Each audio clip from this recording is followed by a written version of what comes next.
Price Lord. Women for ജീസസിൻ്റെ അനുഗ്രഹിക്കപ്പെട്ട ഒരു സെക്ഷനിലേക്ക് ഞങ്ങളുടെ എല്ലാ പ്രിയമുള്ള ഒരു പ്രാവശ്യത്തോടെ സ്വാഗതം ചെയ്യാണ്. വളരെ ഒരു അനുഗ്രഹിക്കപ്പെട്ട സാക്ഷ്യവുമായിട്ടാണ് നിങ്ങളുടെ നടുവിലേക്ക് കടന്നു വന്നിരിക്കുന്നത്. നമുക്ക് പ്രാർത്ഥിച്ച് ആരംഭിക്കാം. നമുക്കൊന്നിച്ച് പ്രാർത്ഥിക്കുന്നത് ശുശ്രൂഷയുടെ അനുഗ്രഹത്തിന് വേണ്ടി ചേർന്ന് പ്രാർത്ഥിക്കാം. പരിശുദ്ധ പിതാവേ, അനുഗ്രഹീതമാകുന്ന ഈ നല്ല സമയത്തിനായി സ്തോത്രം. തിരുസന്നിധിയിലേക്ക് ഒന്നിച്ചടുത്ത് വരുവാന്തുകൊണ്ട് അവിടെ നിങ്ങളെ ഒരുക്കി കൃപയ്ക്കായി സ്തോത്രം ചെയ്ത് കർത്താവേ. ഇന്നത്തെ ഞങ്ങളുടെ ഈ ജീവിതാനുഭവത്തിൻ്റെ സെഷൻ വലിയ അനുഗ്രഹത്തിന് കാരണമായി തീരുവാന്തുകൊണ്ടും അവിടുന്ന് സഹായിക്കണം. ഞങ്ങളുടെ നടുവിലേക്ക് അയച്ചിരിക്കുന്ന അവിടുത്തെ ദാസിക്കായി സ്തോത്രം. അവിടുത്തെ ആണിപ്പാടുള്ള കരങ്ങളിൽ വെച്ച് ഉപയോഗിക്കണം കർത്താവ്. ഈ വീഡിയോ കാണുന്ന ഞങ്ങളുടെ പ്രിയമുള്ള എല്ലാം നിൻ്റെ മക്കളെ അവിടുത്തെ കരങ്ങളിലേക്ക് ഏൽപ്പിക്കുന്നു. ഒന്നിച്ച് ഞങ്ങളെ അനുഗ്രഹിച്ചാട്ട് വൻകാര്യങ്ങളെ ചെയ്താട്ട് കുടവശങ്ങളെ ക്ഷമിച്ച് ദൈവമഹത്വം ഞങ്ങളിലൂടെ വെളിപ്പെടണമെന്ന് അപേക്ഷിക്കുന്നു കർത്താവ്. സന്നിധിയിലേക്ക് മറ്റുമായി സമർപ്പിക്കുന്നു. സിസ്റ്റർ നെറ്റ്വർക്ക് എല്ലാം കരങ്ങളിലേക്ക് ഏൽപ്പിച്ച് പ്രാർത്ഥിക്കുന്നു. പ്രാർത്ഥിച്ച് ആരംഭിക്കുന്ന ഈ സമയം മുതൽ ആശീർവാദ പ്രാർത്ഥന വരെ ദൈവികമാകുന്ന കൃപയുണ്ടാകണം, അനുഗ്രഹമുണ്ടാകണം. അങ്ങനെ അവിടുന്ന് ചെയ്തിരിക്കുന്ന കൃപയ്ക്കായി സ്തോത്രം. സകല മാനമഹത്തോടത്തെ കർപ്പിക്കുന്ന യേശു മൂലം താഴ്മയായി ചോദിക്കുന്നു, കേൾക്കുമാറാകണമേ. ആമേൻ. ഇന്ന് നമ്മളോടൊപ്പം തൻ്റെ ജീവിതാനുഭവങ്ങൾ പങ്കുവെക്കാൻ എത്തിയിരിക്കുന്ന കർത്താവിൻ്റെ ശ്രേഷ്ഠദാസി പ്രിയ സിസ്റ്റർ ഷൈനി തോമസ് ആണ്. പ്രിയ സിസ്റ്റർ ജോയിൻ ചെയ്തിരിക്കുന്നത് UK മാഞ്ചസ്റ്ററിൽ നിന്നാണ്. പ്രിയ സിസ്റ്റർ നമ്മൾ സ്നേഹത്തോടെ നമ്മുടെ ആസാദിയിലേക്ക് വെൽക്കം ചെയ്യുന്നു. Praise Lord sister. UK എന്നാ ജോയിൻ ചെയ്തേക്കുന്നില്ലയോ? അതെ, UK. ഓക്കെ. മാഞ്ചസ്റ്റർ, UK മാഞ്ചസ്റ്ററിൽ ഓൾഡിഹാം എന്ന് പറയുന്ന ഓക്കെ ഒരു സ്ഥലത്ത്. ഓക്കെ. സിസ്റ്റർ നാളുകളായോ UK ഞാൻ 21 വർഷം കഴിഞ്ഞു. ശരി, ഓക്കെ. അങ്ങനെ 21 വർഷമായിട്ട് UK പ്രവാസത്തിലാണ്. നാട്ടിലെവിടെയാ? നാട്ടില് ഞാൻ ജനിച്ചത് വളർന്നത് മാവേലിക്കരയ്ക്കും ചെങ്ങന്നൂരിനും ഇടയ്ക്കുള്ള കൊല്ലകടം എന്ന് പറയുന്ന സ്ഥലത്താണ്. ഓക്കെ, ശരി. എനിക്ക് തോന്നുന്നു സാൻഡി പറഞ്ഞായിരുന്നു ബോസ്റ്റൺ പ്രയർ ലൈൻ്റെ കോൺഫറൻസിന് സിസ്റ്റർ ഉണ്ടായിരുന്നു അല്ലേ ചില വർഷങ്ങൾക്ക് മുമ്പ്? ദൈവത്തിൻ്റെ സ്തോത്രം. എനിക്കൊന്ന് ഞാനും ആ കോൺഫറൻസ് ആ വർഷം അറ്റൻഡ് ചെയ്യുന്നുണ്ടായിരുന്നു എൻ്റെ ഒരു ഓർമ്മ. ബോസ്റ്റൺ ലൈൻ്റെ കോൺഫറൻസിന് 2 പ്രാവശ്യം വന്നിട്ടുണ്ട്. പിന്നെ ബോസ്റ്റൺ ഈ PCNAC-ന്റെ 2018 സിസ്റ്റർ അപ്പം നേരത്തെ തന്നെ ശുശ്രൂഷകളിൽ ആക്റ്റീവ് ആയിരുന്നോ? ശുശ്രൂഷകള് കർത്താവിനെ അറിഞ്ഞിട്ട് 24 വർഷം കഴിഞ്ഞ് 25-ാം വർഷത്തിലേക്ക് കയറി.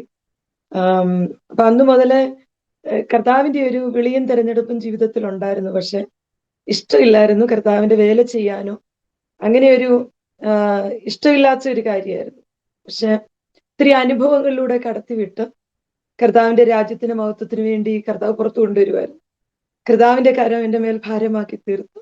അവൻ എന്നെ മുമ്പും പിമ്പും അടച്ച് എനിക്ക് മറ്റെങ്ങോട്ടും പോകാൻ കഴിയാത്ത രീതിയിൽ ദൈവത്തിന്റെ വലിയ പ്രവൃത്തികൾ ദൈവം തന്നെ ജീവിതത്തിൽ വെളിപ്പെടുത്തിയപ്പം 2004 ഇംഗ്ലണ്ടിലോട്ട് വരുന്നത്. വന്ന് അന്ന് സുവിശേഷം പറയാനൊക്കെ പോവുകയും അന്ന് മുതലേ വലിയ തീഷ്ണതയായിരുന്നു. യേശു കർത്താവിനെ അറിഞ്ഞപ്പോൾ മുതൽ യേശുവിനെ കുറിച്ച് പറയണം, എന്നെ പോലെ അനേകർ കർത്താവിനെ അറിയണം, കർത്താവിനെ കണ്ടുമുട്ടണം, എൻ്റെ വീട്ടിലുള്ളവർ യേശുവിനെ അറിയണമെന്നൊക്കെയുള്ള വലിയ ആഗ്രഹം ഉണ്ടായിരുന്നു. അതുകൊണ്ട് സുവിശേഷം പറയാൻ പോകുമായിരുന്നു, ട്രാക്റ്റുകൾ കൊടുക്കും, ഭവനങ്ങളിൽ കയറി ചെന്ന് യേശുവിനെ കുറിച്ച് പറയുമായിരുന്നു. കർത്താവിന്റെ വേലയ്ക്കായിട്ട് ഇറങ്ങിയത് 2008 കർത്തൃവേലയ്ക്കായിട്ട് പ്രാർത്ഥിച്ചിറങ്ങുന്നത്. ദൈവത്തിന് സ്തോത്രം. അപ്പോൾ നമുക്ക് വീട്ടുകാരിയൊക്കെ ഒന്ന് കേൾക്കാം. ജനിച്ചു വളർന്ന ദേശത്തെക്കുറിച്ച് പറഞ്ഞെങ്കിലും കുടുംബം, മാതാപിതാക്കൾ, സിസ്റ്റർ കുടുംബം, അങ്ങനെയുള്ള കാര്യങ്ങളൊക്കെ ഒന്ന് കേട്ട് ഒന്ന് പരിചയപ്പെടാൻ വേണ്ടി ചെറിയ ചെറിയ ഇൻഫർമേഷൻസ് പറയുകയാണെങ്കിൽ അനുഗ്രഹമായിരിക്കും. ജനിച്ച് വളർന്നത് കൊല്ലകടം എന്ന് പറയുന്ന സ്ഥലത്താണ്. ഞാൻ ഒരു ഓർത്തഡോക്സ് കുടുംബത്തിൽ നിന്ന് മാതാപിതാക്കളുടെ 3ാമത്തെ മകളായിട്ടാണ് ജനിച്ചു വളർന്നത്. എൻ്റെ പ്രിയ മാതാപിതാക്കള് ഭയങ്കരം ഞങ്ങൾ അറിഞ്ഞ സത്യത്തിൽ ആ സാമുദായിക ഭക്തിയിൽ വളരെ ആ ആരാധനയിൽ ആ ബന്ധത്തിൽ ഞങ്ങളെ വളരെ നന്നായിട്ട് ഭക്തിയിൽ വളർത്തിയെടുത്തു. എൻ്റെ മൂത്ത് എനിക്കൊരു സഹോദരിയുണ്ട്, ഒരു സഹോദരനും ഉണ്ട്. 10 വർഷങ്ങൾക്ക് ശേഷം, സഹോദരൻ ജനിച്ച് 10 വർഷങ്ങൾക്ക് ശേഷം മാതാപിതാക്കൾ ഇങ്ങനെ അതിനുശേഷം ഉണ്ടായ ഒരു മകളാണ് ഞാൻ. ആ രീതിയിൽ അങ്ങനെ വളർത്തിയെടുത്ത് പള്ളി ഭക്തയാക്കി അങ്ങനെ വളർത്തിക്കൊണ്ടുവന്നു. അതിനുശേഷം അപ്പച്ചൻ്റെ വലിയ ആഗ്രഹമായിരുന്നു പരിമല വിട്ട് നേഴ്സിംഗ് പഠിപ്പിക്കണമെന്നൊക്കെ. അങ്ങനെ പരിമല ഹോസ്പിറ്റലിലാണ് 1992 നേഴ്സിംഗ് പഠിക്കാൻ പോയതൊക്കെ. അതിനുശേഷം 97 വിവാഹിതയായി. 97 തന്നെ സൗദി അറേബ്യയിലേക്ക് വന്നു. ഹസ്ബൻഡും 3 കുഞ്ഞുങ്ങളുണ്ട്.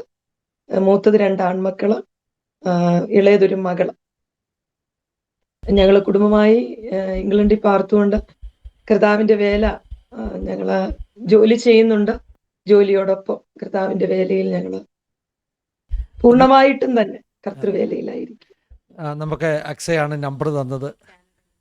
ഒത്തിരി നമ്പേഴ്സ് സത്യത്തിൽ അക്ഷ നമുക്ക് ഒത്തിരി പേരുടെ ജീവിതാനുഭവങ്ങൾ. സിസ്റ്റർ അക്സയും കൂടെ ഒന്നിച്ചായിരുന്നല്ലോ കാനഡയിലെ ആ മീറ്റിങ്ങിൽ, അല്ലയോ? അതെ അതെ, അങ്ങനെയാണ് ഞാൻ ആ മെസ്സേജും സിസ്റ്റർ അല്പം സാക്ഷ്യം കേൾക്കുവാൻ ഇടയായി.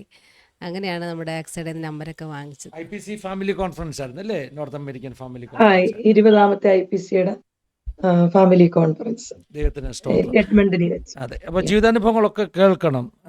എങ്ങനെയാണ് ഒരു ആത്മിക ശുശ്രൂഷയിലേക്ക് വന്നത്, ജീവിതത്തിൽ കർത്താവിൻ്റെ പ്രവർത്തികൾ, കർത്താവ് ചെയ്ത അത്ഭുതങ്ങളൊക്കെ കേൾക്കണം. അപ്പോൾ അതുകൊണ്ട് ഞങ്ങൾ ഇനി അധികം കാര്യങ്ങൾ ചോദിക്കുന്നില്ല, സിസ്റ്ററിനെ പറയാം. ഇടയ്ക്ക് എന്തെങ്കിലും അത്യാവശ്യം ഉണ്ടെങ്കിൽ ഞങ്ങൾ ഇടയ്ക്ക് ചോദ്യങ്ങൾ ചോദിക്കാം. കണ്ടിന്യൂ ചെയ്യാം കേട്ടോ. ചെറിയ പ്രായം മുതലുള്ള അനുഭവങ്ങൾ പറഞ്ഞു തുടങ്ങാം. Praise the Lord. ഞാൻ പറഞ്ഞല്ലോ, ഞാൻ ജനിച്ചു വളർന്നത് കൊല്ലകടവിലാണ്. അപ്പം മാതാപിതാക്കൾ 10 വർഷം കാത്തിരുന്നതിന് ശേഷം ഉണ്ടായി ജനിച്ചൊരു 56 ദിവസം കഴിഞ്ഞപ്പോൾ അമ്മച്ചി അപ്പച്ചനും അങ്ങനെയാണ് പറഞ്ഞത്. 56 ദിവസം കഴിഞ്ഞപ്പം തന്നെ ഇങ്ങനെ പ്രത്യേകമായ ഒരു രോഗം, കളർ മാറുന്ന ഒരു രോഗം വന്നെന്നാണ് പറഞ്ഞത്. അപ്പൊ അപ്പച്ചന് ഒരു കർഷകനായിരുന്നു.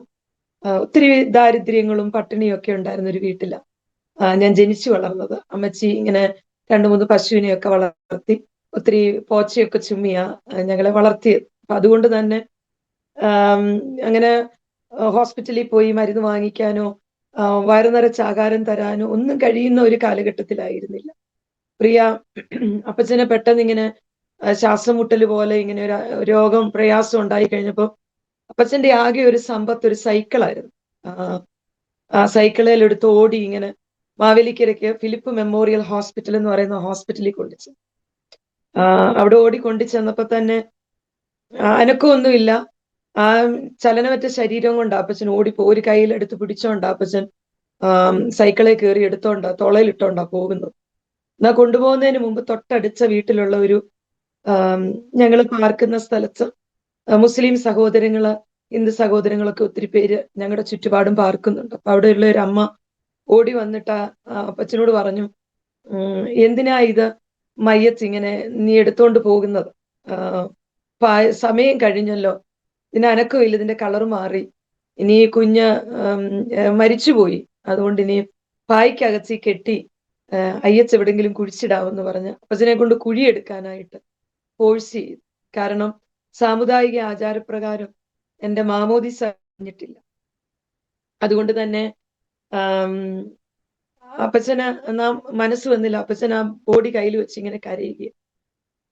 എടുത്തോണ്ട് ഓടിച്ചെന്ന് അമ്മായോട് പറഞ്ഞില്ല, അവളെ കുഴിയിലോട്ട് വെക്കാൻ എനിക്ക് തോന്നുന്നില്ല എന്ന് പറഞ്ഞ അപ്പച്ചൻ ഫിലിപ്പ് മെമ്മോറിയൽ ഹോസ്പിറ്റലിലേക്ക് കൊണ്ടുപോകുന്നു. അവിടെ കൊണ്ടുചെന്ന് அந்த ഫിലിപ്പ് മെമ്മോറിയൽ ഹോസ്പിറ്റലിൽ ഫിലിപ്പ് എന്ന ഡോക്ടർ രാജന്റെ അടുക്കെ കൊണ്ടുചെന്ന് ഡോക്ടർ പറഞ്ഞ്, മകൾ അനങ്ങുന്നില്ല, അനക്കമൊന്നുമില്ല, ഒത്തിരി നേരമായി അനങ്ങാതായിട്ട്.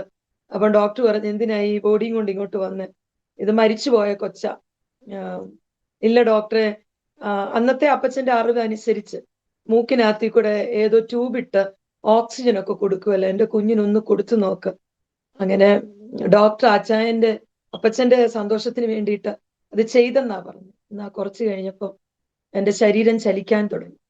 അങ്ങനെ വീട്ടിലേക്ക് കൊണ്ടുവന്നു. അമ്മയുടെ ഉദരത്തിൽ ഉരുവാകുന്നതിന് മുൻപ്, ലോകസ്ഥാപനത്തിന് മുൻപ് കർത്താവ് കണ്ടെങ്കിൽ വീണ്ടും കർത്താവ് ഒരു ജീവൻ തന്നു. കർത്താവിന്റെ നാമത്തിന് വേണ്ടി ഉപയോഗിക്കാൻ ദൈവം നടത്തി എന്നുള്ളത്. അതിനുശേഷമാണ് ഞാൻ അപ്പച്ചനെ കുഞ്ഞുനാൾ മുതല് വളരെ പള്ളിഭക്തിയിൽ സാമുദായിക ആചാരപ്രകാരം എൻ്റെ ഭവനത്തില് അച്ഛ തിരുമേനി ബന്ധങ്ങളൊക്കെ ഒത്തിരി ഉണ്ടായിരുന്നു. അതുകൊണ്ട് തന്നെ ബെന്തിക്കോസ് അനുഭവത്തിലേക്ക് കടന്നു വരിക എന്നുള്ളത് ഒരിക്കലും പോസിബിൾ ആയിട്ടുള്ള, മാനുഷികമായി നോക്കിയാൽ നടക്കുന്ന ഒരു കാര്യമായിരുന്നില്ല. പ്രത്യേകിച്ച് അപ്പച്ചന് വളരെ കുഞ്ഞുനാൾ മുതല് അറിഞ്ഞ ദൈവങ്ങളെയല്ല, സത്യദൈവത്തെ ഒഴിച്ച് അറിഞ്ഞ ദൈവങ്ങളെയൊക്കെ സേവിക്കാൻ ഏറ്റവും മുമ്പിലായിട്ട് ഞങ്ങളെ പ്രേരിപ്പിച്ചു. നൊയമ്പ് നോൽക്കാൻ കുരിശും തൊട്ടിയിൽ എല്ലാ ദിവസവും വൈകുന്നേരം ആകുമ്പോൾ കുരിശും തൊട്ടി പോകണം. പിന്നെ പുതുപ്പള്ളി പള്ളി പോകും. വെള്ളിയാഴ്ച ദിവസങ്ങളിൽ പരിമലപ്പള്ളി പോകും. അതിൽ പോകാനൊന്നും വണ്ടിക്കൂലിയൊന്നും ഇല്ലെങ്കിലും അപ്പച്ചൻ എങ്ങനെയെങ്കിലുമൊക്കെ കടം വാങ്ങിച്ച് വണ്ടിക്കൂലിയൊക്കെ കടം വാങ്ങിച്ച് എങ്ങനെയെങ്കിലും കൊണ്ടുപോകും. ഇത്രമാത്രം ഭക്തിയിലാണ്, അറിഞ്ഞ ദൈവങ്ങളിൽ ഭക്തിയിലാണ്. പിന്നെ എന്നെ സംബന്ധിച്ച് ഒരു സ്വഭാവം ഉണ്ടായിരുന്നു. എനിക്ക് എല്ലാ ദിവസവും രാവിലെ എൻ്റെ ഏറ്റവും അടുത്ത സ്നേഹിത ഒരു ബ്രാഹ്മണ പെൺകുട്ടിയായിരുന്നു. ഞാൻ ചെറിയനാട്ട് വിജയശ്രീ ഗേൾസ് ഹൈസ്കൂളിലാണ് ഹൈസ്കൂൾ വിദ്യാഭ്യാസം നടത്തിയത്. അതുകൊണ്ട് തന്നെ എല്ലാ ദിവസവും രാവിലെ ചെറിയനാട് അമ്പലത്തിൽ പോകും. ഇദ്ദേഹത്തിന്റെ ഈ മകളുടെ പിതാവാണ് അവിടുത്തെ പൂജാരി. അതുകൊണ്ട് രാവിലെ പോയി അവിടെ പോയി നിന്ന് കൈകൂപ്പി നിന്ന് പ്രാർത്ഥിച്ച് പൂജാരി തരുന്ന സാധനങ്ങളൊക്കെ വാങ്ങിച്ച് കഴിച്ച് ചന്ദനമൊക്കെ തൊട്ടിട്ട് ഞാൻ സ്കൂളിലോട്ട് കാല് ചവിട്ടുള്ളൂ. കാരണം അത്രമാത്രം ആ ദൈവങ്ങളോടുള്ള ഭക്തി അമ്മേ അങ്ങനെ മാതാപിതാക്കൾ പഠിപ്പിച്ചിരുന്നു. വളരെ കുഞ്ഞുനാളിൽ തന്നെ, ചെറുപ്പത്തിൽ തന്നെ ഫാസ്റ്റ് ചെയ്യാൻ, നൊയമ്പ് നോൽക്കാൻ ഒക്കെ പഠിപ്പിച്ചിരുന്നത് കൊണ്ട് ആ രീതിയിൽ വളർത്തിയെടുത്തു. അപ്പൊ എപ്പോഴും ചെറുപ്പകാലം മുതൽ തന്നെ നടപ്പിലും ഇരിപ്പിലും കിടപ്പിലും ഒക്കെ ബാറക്കുമോർ കുറിയലായിസോൻ അതിങ്ങനെ പറഞ്ഞുകൊണ്ടേ ഇരിക്കുമായിരുന്നു. അങ്ങനെ 97 അപ്പച്ചൻ ഒരു നേർച്ച നേർന്നിരുന്നു. ഈ മകളെ പരിമല പള്ളിയുടെ നാമത്തിൽ നേഴ്സാക്കി പഠിപ്പിക്കാമെന്നുള്ള. അതുകൊണ്ട് വേറെ എവിടെയും അഡ്മിഷൻ ഒന്നും ലഭിച്ചിട്ടൊന്നും അപ്പച്ചൻ വിട്ടില്ല. അങ്ങനെ 91 എൻഡിലാണ്, 92 ജനുവരി മാസത്തിലാണല്ലോ കോഴ്സ് ആരംഭിക്കുന്നത്. എന്നാൽ അതിന്റെ 3 മാസം മുമ്പ് പ്രിലിമിനറി പീരീഡ് എന്ന് പറയും. 91 സെപ്റ്റംബർ ഒക്ടോബർ മാസങ്ങളിലാണ് പരിമല പോയി നഴ്സിംഗ് വിദ്യാഭ്യാസം നടത്തി 1 വർഷം ഫ്രീ സർവീസ് ചെയ്ത് അവിടെ നിന്ന് പഠിച്ചിറങ്ങി ചില നാളുകൾ നാട്ടിൽ ജോലി ചെയ്തു. അങ്ങനെ 97 സൗദി അറേബ്യയിലേക്ക് പോകുന്നത്. വിവാഹം കഴിഞ്ഞ് സൗദി അറേബ്യയിൽ പോയി ജോലി ചെയ്തുകൊണ്ടിരിക്കുമ്പോഴാണ് പെട്ടെന്ന് എൻ്റെ വലത്തുഭാഗത്ത്, ഈ വയറിന്റെ വലത്തുഭാഗത്ത് വല്ലാത്തൊരു വേദന. അപ്പൊ വേദന എന്തുവാണെന്ന് മനസ്സിലായില്ല. ഞാൻ അന്നൊരു ഗൈനക്കോളജി ഡിപ്പാർട്ട്മെന്റിലാണ്, ഒരു ക്ലിനിക്കിലാണ് ജോലി ചെയ്യുന്നത്. ഡോക്ടേഴ്സ് എന്നെ ഒത്തിരി മാറി മാറിയൊക്കെ നോക്കി സ്കാനൊക്കെ ചെയ്തു. പക്ഷെ എന്തുവാ കാരണമെന്നൊന്നും അവർ കണ്ടുപിടിക്കുന്നില്ല. അവസാനം ഒരു വല്ലാത്ത അവസ്ഥയിലേക്ക് ഞാൻ കൊളാപ്സായി, വല്ലാത്തൊരു അനുഭവത്തിലേക്ക് മാറ്റപ്പെട്ടു. പെട്ടെന്ന് എൻ്റെ പ്രിയപ്പെട്ടവനെ വിളിപ്പിച്ചു. അപ്പോഴത്തേക്കൊരു ഡോക്ടേഴ്സ് ഇന്റേണൽ സ്കാനിങ് ഒക്കെ നടത്തിയിട്ട് പറഞ്ഞു, വേഗത്തിൽ ഇവിടെ പറ്റില്ല, ഇവിടെ ഈ സർജറി ചെയ്യാനുള്ള യാതൊരു ഫെസിലിറ്റീസും ഇവിടെ ഇല്ല, അതുകൊണ്ട് വലിയ ഹോസ്പിറ്റലിലേക്ക് കൊണ്ടുപോകണം. ആ ഹോസ്പിറ്റലിൽ ഹൈവേയിലൂടെ യാത്ര ചെയ്ത് ചെല്ലണമെങ്കിൽ തന്നെ ഏകദേശം 1.5 മണിക്കൂറിൽ കൂടുതൽ എടുക്കും. അന്നേരം ഹോസ്പിറ്റലിന്റെ ആ ക്ലിനിക്കിന്റെ ട്രാൻസ്പോർട്ട് ഒന്നും അവൈലബിൾ അല്ല. പുള്ളിക്കാരനോട് പറഞ്ഞു 45 മിനിറ്റിനുള്ളിൽ ഹോസ്പിറ്റലിൽ പ്രവേശിപ്പിച്ചില്ലെങ്കിൽ ഡെഡ് ബോഡി കയ്യിൽ തരുമെന്നാ അവര് പറഞ്ഞു. എന്നാ ദൈവം അത്ഭുതങ്ങളെ ചെയ്തു.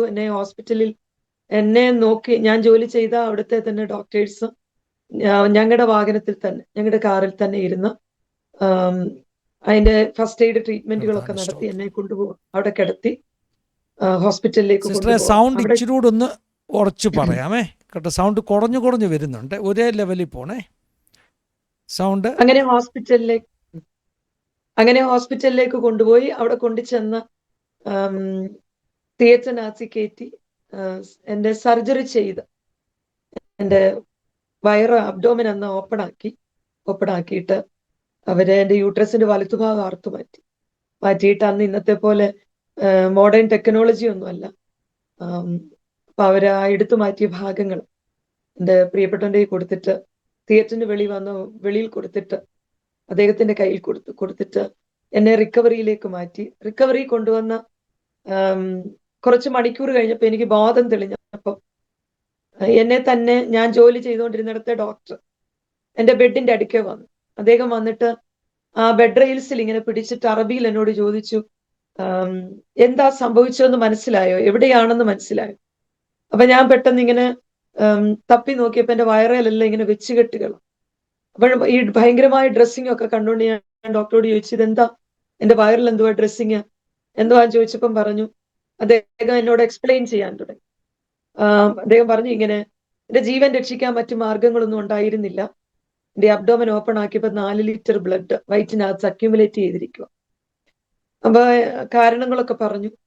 അവസാനം അദ്ദേഹം എന്നോട് സോറി പറഞ്ഞിട്ട് അറബിയിൽ എന്നോട് പറഞ്ഞു, അമ്മേൻ, ഈ ജീവിതത്തിൽ ഒരിക്കലും ഇനിയും നിന്നിൽ നിന്ന് ഒരു തലമുറയുണ്ടാകുക മെഡിക്കൽ സയൻസിന് ഇമ്പോസിബിൾ ആയിട്ടുള്ള കാര്യം. അദ്ദേഹം അത് പറഞ്ഞേച്ചു പോയി കഴിഞ്ഞപ്പോൾ എനിക്ക് വലിയ ഭാരമായി. അപ്പൊ ഡോക്ടർ എന്നോട് എല്ലാ കാര്യങ്ങളും എക്സ്പ്ലെയിൻ ചെയ്തു. ഒരു നേഴ്സായി എനിക്ക് മനസ്സിലായി എന്താ കാരണങ്ങൾ, എന്തുകൊണ്ട് ഇത് സംഭവിച്ചു എന്നൊക്കെ എനിക്ക് മനസ്സിലായി. അപ്പം ഞാൻ തന്നെ എന്റെ പ്രശ്നത്തിന് പരിഹാരം, ഞാൻ തന്നെ അതിനൊരു സൊല്യൂഷൻ കാണുക. ഡോക്ടറോട് പറഞ്ഞു എനിക്ക് സെൽഫ് ഡിസ്ചാർജ് വേണം. അപ്പൊ ഡോക്ടർ പറഞ്ഞില്ല, അങ്ങനെ പോകാൻ പറ്റത്തില്ല, 2 ദിവസം കഴിഞ്ഞ് ഇനിയും ഡ്രസ്സിംഗ് ഒക്കെ ഓപ്പൺ ആക്കി വീട്ടിൽ പോകാൻ പറ്റത്തുള്ളൂ. ഞാൻ പറഞ്ഞില്ല, എനിക്ക് വീട്ടിൽ പോകണം. ഡോക്ടർ എന്നെ അന്ന് വിട്ടില്ല. അതിന്റെ പിറ്റേ ദിവസം ഡോക്ടർ എന്നെ വീട്ടിലേക്ക് വിട്ടു. എന്നാൽ ഞാൻ അവിടെ വെച്ച് തന്നെ ഒരു തീരുമാനം എടുത്തു. ഞാൻ എടുത്ത തീരുമാനം ഇതായിരുന്നു, എന്നെ കൊണ്ട് ഇനി ഒരു കുടുംബജീവിതം നയിക്കാൻ കഴിയില്ല. അതുകൊണ്ട് ഈ ജീവിതം അവസാനിപ്പിക്കുക. ഞാൻ ആ ബെഡിൽ കിടന്നുകൊണ്ട് ഇങ്ങനെ ചിന്തിച്ചു. ഞാന് പിതാവ്, മാതാപിതാക്കൾ, ഞാൻ നിന്ന സമുദായം എനിക്ക് കാണിച്ചു തന്ന ദൈവങ്ങളെ ഞാൻ വളരെ വിശ്വസ്തയോടെ സേവിച്ചു. നോയമ്പ് നോക്കുന്നതിൽ, പള്ളിയിൽ പോകുന്നതിൽ, സൺഡേ സ്കൂളിൽ പോകുന്നതിൽ, ഉപവസിക്കുന്നതിൽ എല്ലാത്തിലും ഞാൻ മുന്നിലായിരുന്നു. ഒരു പാപം ചെയ്യുന്നതായിട്ടൊന്നും എനിക്ക് തോന്നിയിട്ടില്ല. പാപം, ലോകത്തിലെ ഏറ്റവും വലിയ പാപമാകുന്ന വിഗ്രഹാരാധന ഞാൻ ചെയ്യുന്നയാളാണ്, ആയിരുന്നു. പക്ഷേ അത് പാപമാണെന്ന് എനിക്ക് മനസ്സിലായില്ല, എനിക്ക് തോന്നിയിരുന്നില്ല, എനിക്കതാരും മനസ്സിലാക്കി തന്നിരുന്നില്ല. ദൈവമല്ലാത്ത, യഥാർത്ഥമായും സത്യദൈവമല്ലാത്തതിനെ സത്യദൈവമാണെന്ന് പറഞ്ഞ് ആ ദൈവത്തെ ദൈവമാണെന്ന് പറഞ്ഞ് ആരാധിക്കാൻ തുടങ്ങുന്നത് അതൊരു പാപമാണല്ലോ. അപ്പൊ അതെനിക്ക് ആരും മനസ്സിലാക്കി തരാഞ്ഞത് കൊണ്ട് അത് പാപമായിട്ട് എനിക്ക് തോന്നിയിരുന്നില്ല. അതുകൊണ്ട് തന്നെ ഞാൻ അറിഞ്ഞ ദൈവങ്ങളെ സേവിച്ച് ഞാൻ അവരോട് അവിടെ കിടന്നുകൊണ്ട് ചോദിച്ചു, ഞാൻ ഇത്രയും കാലം നിങ്ങളെ സേവിച്ചിട്ട് ഒരു നിമിഷം നിങ്ങൾ എന്നോട് പറയുക ആത്മഹത്യ ചെയ്യാൻ. അപ്പൊ അങ്ങനെ പറയുന്ന ഒരു ദൈവത്തെ എനിക്ക് ആവശ്യമില്ല. ഞാൻ ഇത്രയും കാലം ആയുസ് മുഴുവൻ നിങ്ങളെ സേവിച്ചിട്ട് നിങ്ങൾ പറയുകയാണ് ഇനിയും ജീവിച്ചിരിക്കുന്നത് കൊണ്ട് അർത്ഥമില്ല, ഇനിയും നീ ആത്മഹത്യ ചെയ്തോ എന്ന് പറയുന്ന അങ്ങനെ ഒരു ദൈവത്തെ എനിക്ക് ആവശ്യമില്ല. അതുകൊണ്ട് തീർച്ചയായും ഈ ജീവിതം അവസാനിപ്പിക്കുക. പക്ഷെ അവിടെ കിടന്നുകൊണ്ട് ഇങ്ങനെ ചോദിച്ചു, ഞാൻ എൻ്റെ ഈ കഷ്ടതയിൽ കൂടെ പോയപ്പോ, ഞാൻ എൻ്റെ ഈ അനുഭവത്തിൽ കൂടെ പോയപ്പോ ഞാൻ സേവിച്ച ദൈവങ്ങളൊക്കെ എവിടെയായിരുന്നു? നിങ്ങളെല്ലാവരും ഉറങ്ങാൻ പോയേക്കുമായിരുന്നു. ഹല്ലേലൂയ. അങ്ങനെ ഒത്തിരി ചോദ്യങ്ങൾ ചോദിച്ചു. ഭവനത്തിലേക്ക് മടങ്ങി വന്നിട്ട് ബൈബിളൊക്കെ എൻ്റെ വീട്ടിലുണ്ടായിരുന്നെങ്കിലും ഞങ്ങൾ അങ്ങനെ ബൈബിൾ വായിക്കുന്നവരല്ല. ഞങ്ങൾ നിന്ന കുർബാനക്രമങ്ങളും അതിനകത്തെ കാര്യങ്ങളൊക്കെയാണ് ഞങ്ങൾ പ്രാർത്ഥനകൾ നടത്തുകയും വായിക്കുകയൊക്കെ ചെയ്യുന്നു. അപ്പൊ അതുകൊണ്ട് തന്നെ ബൈബിള് അങ്ങനെ വായിക്കാറില്ല. അപ്പൊ വീട്ടിൽ വന്നിട്ട് ആത്മഹത്യ ചെയ്യാനുള്ള ശ്രമങ്ങൾ നടത്തുകയും, എന്നാൽ അതിനു മുൻപ് എൻ്റെ വളരെ കുഞ്ഞുനാളിൽ എൻ്റെ ഭവനത്തിൽ കൊച്ചു കുഞ്ഞായിട്ടിരിക്കുമ്പോൾ റാന്നി കുഞ്ഞുമോ എന്ന് പറയുന്ന ഒരു ദേവദാസൻ, അവർ ടീമായിട്ട് എൻ്റെ ഭവനത്തിൽ വന്ന് സുവിശേഷം പറഞ്ഞിട്ടുണ്ട്. അന്ന് എൻ്റെ പ്രിയ പിതാവിനെ മാറ്റി നിർത്തി എൻ്റെ പ്രിയ പിതാവിനോട് ഈ കർത്താവിന്റെ ദാസൻ പറഞ്ഞു, ഒരു തിരുവചനം എടുത്ത് വായിക്കാൻ പറഞ്ഞു. അദ്ദേഹത്തിന്റെ കയ്യിലിരുന്ന ബൈബിള് തന്നെ എൻ്റെ കയ്യിൽ തന്നു. എന്നിട്ട് പറഞ്ഞു, മോള് മുമ്പോട്ട് വന്ന്. അവരൊരു 3-4 പേര് ദേവദാസന്മാരുണ്ട്. അതിനകത്തിൽ നിന്ന് യോവേൽ പ്രവചനത്തിൽ നിന്ന് അദ്ദേഹം വായിപ്പിച്ചു. എന്നിട്ട് അന്ത്യകാലത്ത് ഞാൻ സകല ജഡത്തിന്മേലും എൻ്റെ ആത്മാവിനെ പകരും, നിങ്ങളുടെ പുത്രന്മാരും പുത്രിമാരും പ്രവചിക്കും. ആ തിരുവചനം ഇങ്ങനെ ആ ഒരു പാരഗ്രാഫ് മുഴുവൻ വായിപ്പിച്ചിട്ട് കർത്താവിന്റെ ദാസൻ പ്രിയ അപ്പച്ചനോട് പറഞ്ഞു, കാലഘട്ടങ്ങൾ കഴിയുമ്പോൾ ഒരു മകൾ ഈ ദേശത്ത് നിന്ന് ഇറങ്ങി പുറപ്പെടും, ഈ ഭവനത്തിൽ നിന്ന് പുറപ്പെടും, അങ്ങനെ ഈ ഭവനം വിടുവിക്കപ്പെടും. അല്ലേ? ഞങ്ങൾക്ക് അന്ന് അത് പറഞ്ഞപ്പോഴൊന്നും അത് എന്താണെന്നൊന്നും മനസ്സിലാക്കാനുള്ള അറിവോ ജ്ഞാനവോ ബുദ്ധിയോ ഒന്നും ഉണ്ടായിരുന്നില്ല. കാലഘട്ടങ്ങൾ കഴിഞ്ഞപ്പോൾ ദൈവഭാഗത്ത് വന്ന് ദൈവത്തെ അറിഞ്ഞു കഴിഞ്ഞപ്പോൾ മനസ്സിലായി, ഞാൻ അവളെ വശീകരിച്ച് മരുഭൂമിയിലേക്ക് കൊണ്ടുചെന്ന് ഞാൻ അവളോട് ഹൃദ്യമായി സംസാരിക്കും എന്നുള്ള തിരുവചനം ദൈവത്തിന് എന്നോട് സംസാരിക്കാൻ ദൈവം തിരഞ്ഞെടുത്ത സ്റ്റേജ് എന്ന് പറയുന്നത് മരുഭൂമിയായിരുന്നു എന്ന് പിന്നത്തേതിൽ എനിക്ക് മനസ്സിലായി. അങ്ങനെ ഞാൻ ഭവനത്തിലേക്ക് വന്നിട്ട് ആത്മഹത്യ ചെയ്യാനുള്ള ശ്രമങ്ങൾ ആരംഭിച്ചു. വെയിൻ കട്ട് ചെയ്ത് മരിക്കാൻ, ടാബ്ലറ്റുകളൊക്കെ മുമ്പിൽ എടുത്തു വെച്ച് ഇങ്ങനെ മരിക്കാൻ ഒരുങ്ങി. അത് കുടിച്ച് ടാബ്ലറ്റ് കഴിച്ച് ജീവിതം അവസാനിപ്പിക്കുക. അപ്പോഴെല്ലാം എന്തെങ്കിലുമൊക്കെ ഒരു ഡിസ്റ്റർബൻസ്, ആരെങ്കിലും വന്ന് കതകിന് കൊട്ടു, അല്ലെങ്കിൽ പ്രിയ ഹസ്ബൻഡ് തന്നെ ബ്രേക്കിനായിട്ട് ജോലി സ്ഥലത്തുനിന്ന് ബ്രേക്ക് ടൈമിൽ കയറി വരും. അവസാനം ഒരു ദിവസം ടോയ്ലറ്റിൽ നിന്ന് ലോഷൻ എടുത്ത് കുടിക്കാം എന്ന് പറഞ്ഞ് പ്ലാൻ ചെയ്ത് അങ്ങനെ അനേക പ്രാവശ്യം അങ്ങനെയുള്ള കാര്യങ്ങൾ ചെയ്തുകൊണ്ടിരിക്കുമ്പോൾ, ചെയ്യാനായിട്ട് തീരുമാനങ്ങൾ എടുത്ത് പല പ്രാവശ്യം അങ്ങനെ ഒരുങ്ങിയിട്ടുണ്ട്. അങ്ങനെ ഇരിക്കുമ്പോൾ എൻ്റെ തൊട്ടടുത്ത് പാർക്കുന്ന ഒരു ഓർത്തഡോക്സ് സമുദായത്തിലുള്ള എൻ്റെ ഒരു ഫ്രണ്ടാണ്. പ്രിയപ്പെട്ടവൾ എൻ്റെ അടുക്കെ വന്നിച്ച് പറഞ്ഞു, അപ്പൊ എനിക്ക് ഇങ്ങനെ ഇരുട്ടത്തിരിക്കുന്നതാണ് ഇഷ്ടം, ആരെയും കാണുന്നത് ഇഷ്ടമല്ല, ആരോട് സംസാരിക്കുന്നത് ഇഷ്ടമല്ല, എങ്ങനെയെങ്കിലും ജീവിതം അവസാനിപ്പിക്കണം. ഒരു വല്ലാത്ത ഡിപ്രഷനിലേക്ക് ഞാൻ മാറി. അപ്പൊ ആ കൂട്ടുകാരി വന്നിച്ച് പറഞ്ഞു, എത്ര കാലം ഇങ്ങനെ നീ ഇരുട്ടത്തിരിക്കും, എത്ര കാലം നീ ഇങ്ങനെ ജീവിതം കൊണ്ടുപോകും. അതുകൊണ്ട് ഇവിടെ ഒരു ഉപദേശി വരുന്നുണ്ട്. അപ്പൊ ഉപദേശി എന്ന് പറഞ്ഞപ്പം എൻ്റെ തലയില്, എൻ്റെ ചിന്തയിൽ, എൻ്റെ ബുദ്ധിയിൽ, എൻ്റെ തലച്ചോറിനകത്തിരിക്കുന്ന ഭാഗം എന്ന് പറയുന്നത് വെള്ളക്കുപ്പായൊക്കെ ഇട്ട് ഒരു തുണിസഞ്ചിയൊക്കെ തോളിലിട്ട് എനിക്ക് ആകെ അറിയാവുന്നയാൾ അങ്ങനെ ഒരാളാ. അപ്പൊ ഞാൻ എടുത്തു ചോദിച്ചു, ഈ ബെന്തിക്കോസിൽ ഈ കൊട്ടി പാടി നടക്കുന്നവരുടെ ഉപദേശിയാണ്. അവൻ പറഞ്ഞ അദ്ദേഹം ഇവിടെ എല്ലാ ആഴ്ചയിൽ ഒരു ദിവസം വെച്ചിങ്ങനെ വരും, ഇവിടെ പ്രാർത്ഥിക്കാനായിട്ടൊക്കെ വരുന്നത്. അപ്പം എനിക്ക് മനസ്സിലായി പെന്തിക്കോസിലെ ഉപദേശിയാണ്. അപ്പൊ ഞാൻ എടുത്ത വായിലെ പറഞ്ഞു, പെന്തിക്കോസുകാരുടെ അവരുടെ ദൈവത്തെ സേവിച്ചിട്ട് എനിക്ക് വിടുതലേ വേണ്ട, എനിക്ക് സൗഖ്യം വേണ്ട, മക്കൾ വേണ്ട, ഇനി ഈ ഭൂമിയിൽ അങ്ങനെ ജീവിക്കുകയും വേണ്ട, അവരുടെ ദൈവത്തെ സേവിച്ചിട്ട് എനിക്ക് ജീവിക്കണ്ട.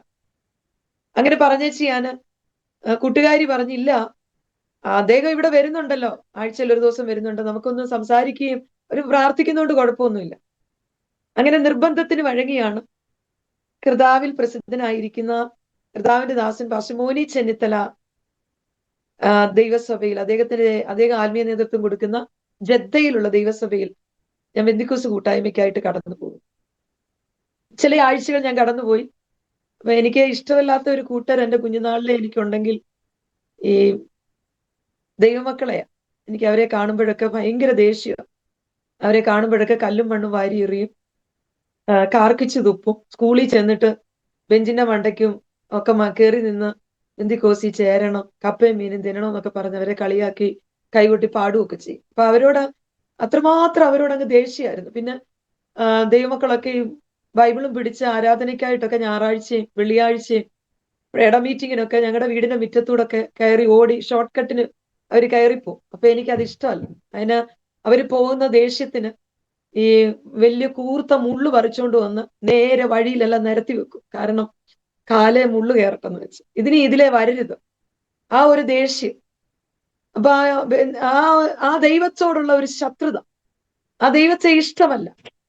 അങ്ങനെ ഞാൻ ആ നിർബന്ധത്തിന് വഴങ്ങി കൂട്ടായ്മയ്ക്ക് പോയി. എന്നാൽ അവരെനിക്ക് വേണ്ടി പ്രാർത്ഥിച്ചു.